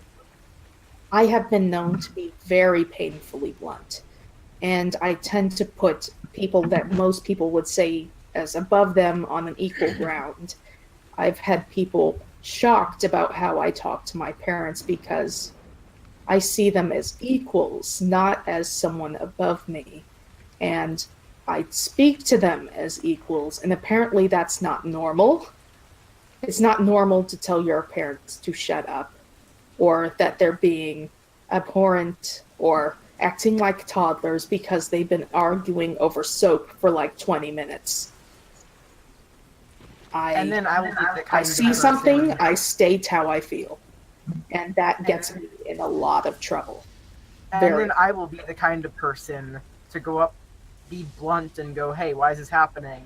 And then get carried away by the fact that it is happening, observe every little part of the problem, pick and tear at it, and try and understand why it is happening, pose a solution that won't work, get scared, and leave. That's basically My parents how I am. bicker, but my brain, every time I hear them bicker, goes, oh my god, they're fighting. And they've tried to explain it to me time and time again, but I go into a sort of shell where I think something bad's happening when something isn't. like I said, I think autism in itself is kind of a super anxiety, where it's kind of seeing danger and seeing terrible consequences in things that are realistically not connected, and things that are not a danger to a regular person. Yeah, And my reaction is, when I get stressed out, I rationalize. I over rationalize. I take things that don't make any sense and I force them to make sense. one thing I've been known to do is if I'm in a crowded place, I'm like, what happens if there's a shooter here? Okay, I'm going around at Walmart looking around like, okay, I could probably hide in the bathroom. No, I would be cornered there. How about in one of the aisles? I'm not sure. If I just headed out the back door from the employees only section, they probably won't look there. I overthink for situations that are almost never going to happen. I am in a constant state of fear and anxiety. Yep. And I am always 90% sure I'm going to die. Yep. That checks all the boxes. I can't drive cars because I am terrified to the point where I do not function. I probably could drive cars, but I really shouldn't. Yeah, I can't drive the lawnmower, and I'd still do it. I've sort of gotten over it. But I can't drive the lawnmower without thinking in my head, wow, if this flipped over and it hit my head in just the right spot, I would be eviscerated. And Toasted. Yeah, mechanical question here. So, I've sort of just realized what could be an insane combination. So, both Thunderous and Wrathful's Might are a prep spell, so to speak. Like, it empowers the next attack. It's not a reaction, as to say. So, like, it's not like I attack and then I activate it. No, I have to set it up to use it when I attack. So, could I, in theory, attack, and then at the end of the turn I set this up for the next attack, then the next turn, this props, and then I also get this as like the prop of that attack, because I haven't used my bonus action for that turn, so I get 2 smites off in one turn basically. Or even for example, set up, or actually I can take one where they wouldn't really make it in one attack, so to be set up Thunderous or Wrathful's Might, attack, and because of this I use Divine Smite on the second attack for that turn. So Section attack doesn't say it's a action. you have right. These have a cast in time 1 bonus action. Starting when you hit a creature with a divine. Divine Smite. Yeah, Divine Smite. Yeah, you just do it. It doesn't take. Divine doesn't have. Like, yeah. You could Divine Smite on extra attack. Like you could Divine Smite 2 times. Like you can just do that. But for the other ones, It's a wait, hold on. Yeah.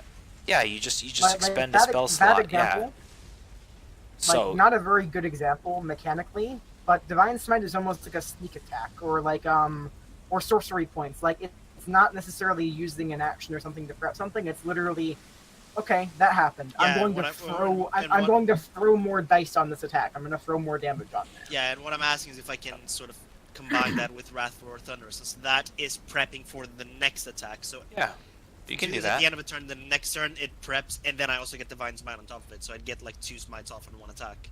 Yeah, you can do that. Which would, by the way, be insane burst. It would be the actual Helmer damage, then 2d6 Thunder plus 2d6 2d8 Divine Smite. Like Yeah, that is. you can do that. It's just that would be Kaisa's. there's not a lot of. That would be Kaisa's. This thing needs to die right now. There's not a lot of spell Like slots that a paladin has, so. Yeah. Thunderous is a first level. Divine can be first or second. So I could do, for example, Thunderous on first level, and then Divine on second level. I am super excited to play Octavius because with Swarm's help, and by help I mean he did 90% of the work, I feel like for the first time I have a character that's actually good. Like if we're talking because Martha, from a actual character to play as point, is kind of shit. because, like I said, I come from forum role play, typing, text-based things without dice rolls. So when I got into this new system of using dice rolls, I had no idea what to do. But thanks Like, with Swarm, he can help me get that. Or he could totally make the character for me, and I just play it.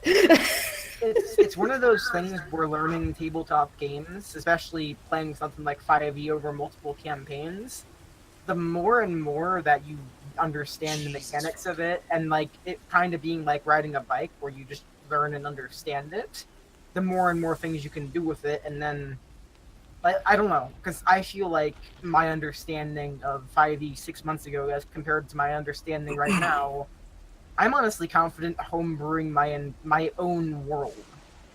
Of just everything, races, everything, spells being homebrewed because I have such a good understanding of the system that I can go, this is balanced, this is not, I like this.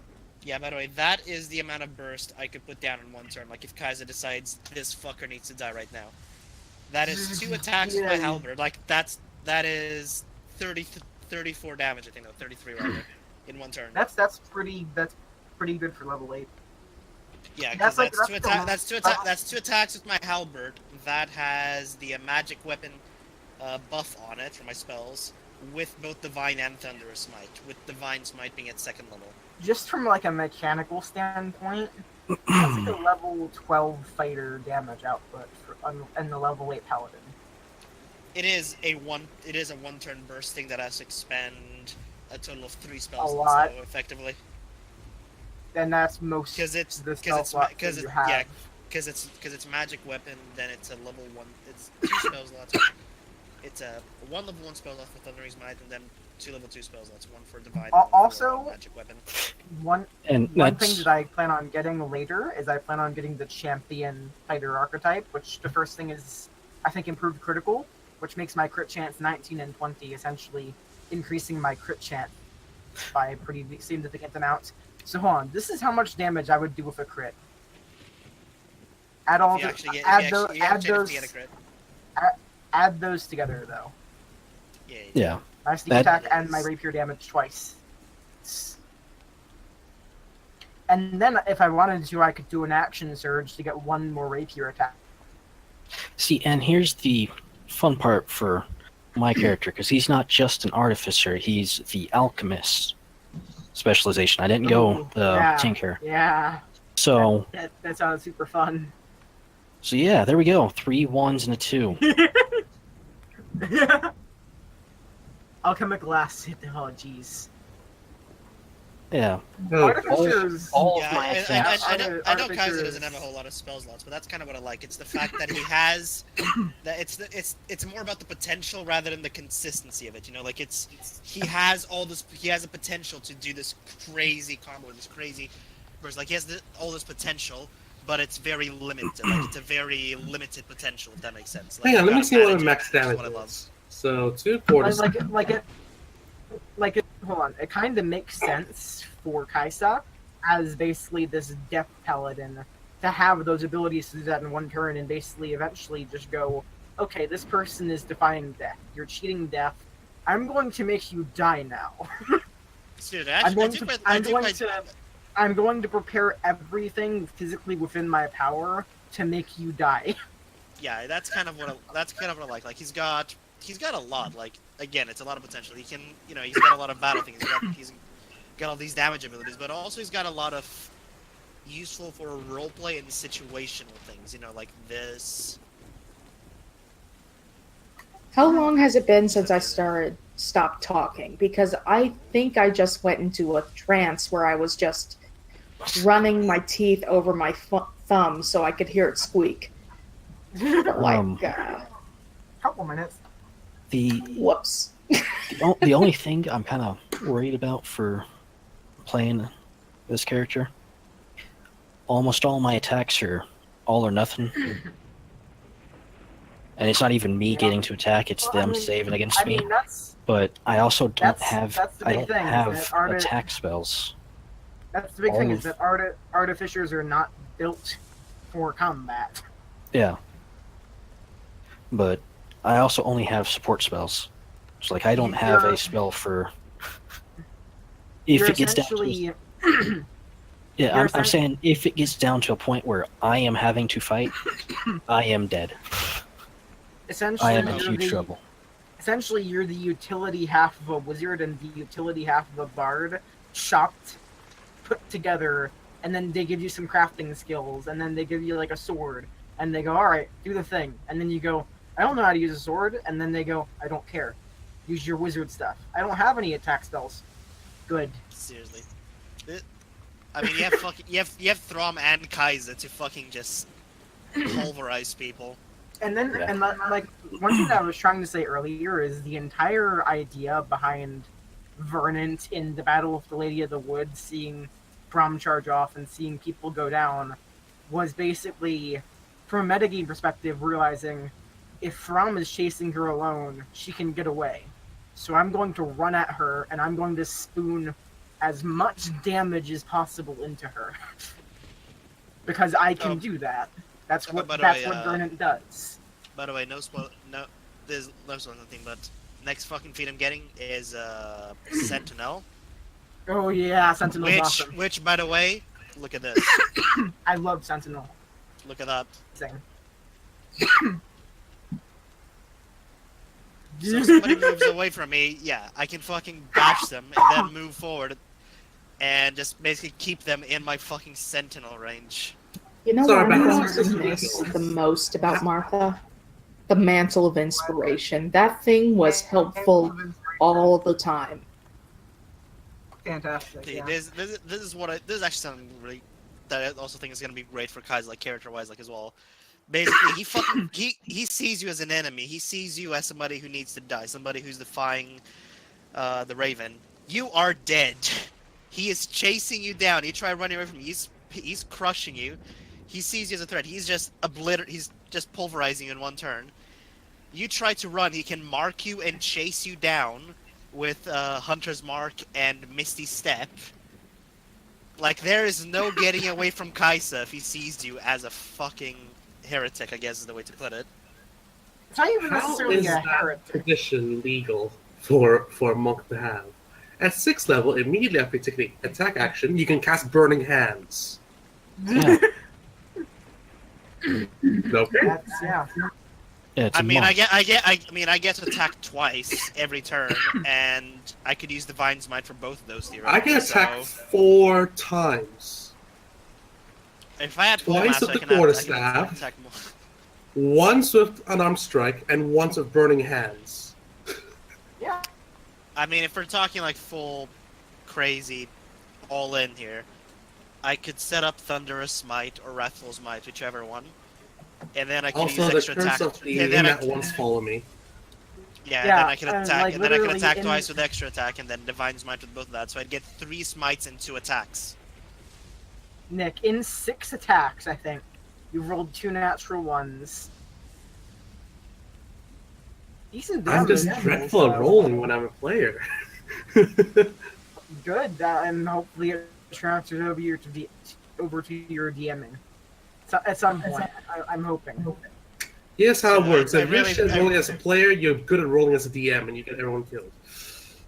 Dude, I just really like the idea of Kaiser as just this wandering person who doesn't really have much care for the world, but will, if he sees hubris, he will punish. And at that point, there's no getting from like.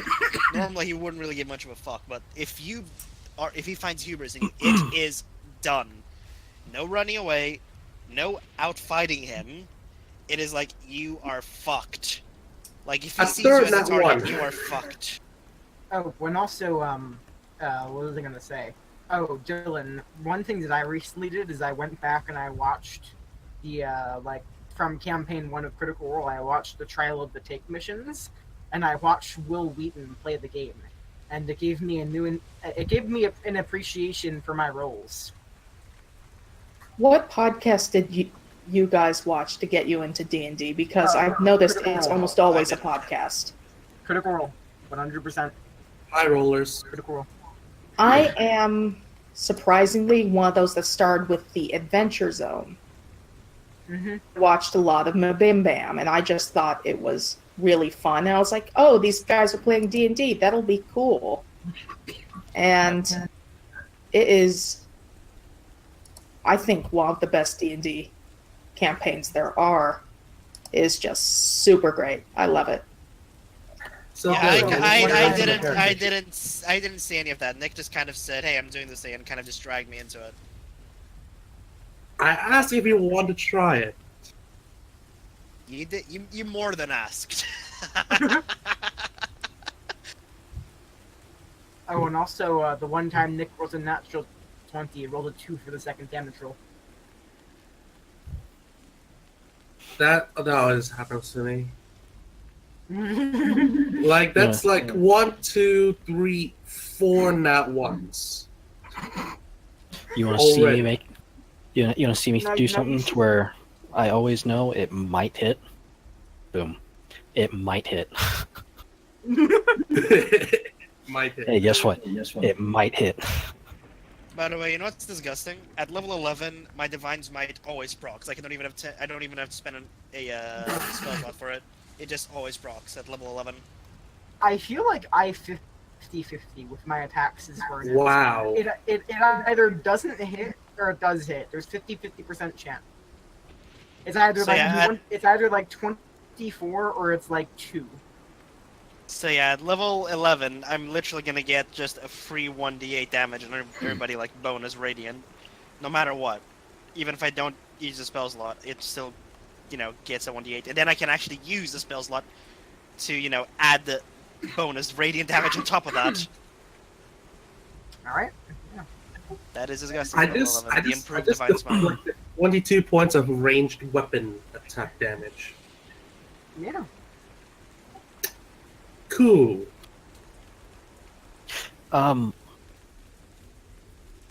This is probably the one thing I'll ask for Dylan. Would it be possible to switch the light crossbow that the artificer starts with to a hand crossbow? Considering I'm like a 3'4" goblin. So a light crossbow Sure. was a heavy crossbow to you. What is the difference between a light crossbow and a hand crossbow besides the fact The that the hand crossbow is smaller, does less damage. I believe it has a shorter range. I think it does the same damage. It has much shorter range. It's a D6. The light crossbow is the light crossbow D8? Yeah. Oh, okay, so yeah, it does less damage. It has much shorter range, but it can be fired as a bonus action if you have the crossbow expert, I think. Yeah. With the crossbow expert, you can fire it twice, but basically, instead of lugging around a crossbow, probably about the size of my character. Oh, and also Switch if you have crossbow expert, that means that with a hand crossbow, you can make one-handed melee attack and then fire as a bonus action. These guy want to. This guy wants Yeah, to you can do whatever you screw want me with that. away. Okay, it's yeah, I'll switch over mechanically to... worse for your character, but Yeah, it's... I'm okay either way. It's for the I mean, role play. Yeah, it makes more mechanically, sense. mechanically because it's worse. A light crossbow is essentially a heavy crossbow for him. It is basically the size of my character. I have a I am- +7 for dexterity, and I get a nat 1. Yes. Hold on. Let's see what my rolls are like. Okay, so far So- all above 10. Hang on, I let don't me know. see this. I'm having Acrobatic. problems with mine. What is this? Also, Dylan, you know that one meme you sent into the chat where it was like a harness to let someone stand on a grown-up's back, like a kid? Yes. Could Octavius actually have No. a... We're can not putting absolutely- porn on someone's shoulders. You can absolutely make something like that because you're a fucking artificer. I mean, if you want. Let him do piggyback. I mean, I'm sure eventually I can make it, considering I have alchemist tools, tinker's tools. That's actually it. All the other tools are utility stuff. I Thieves, disguise, herbalism, poisoners. I mean, Ticker's tools can build a lot of things. Yeah.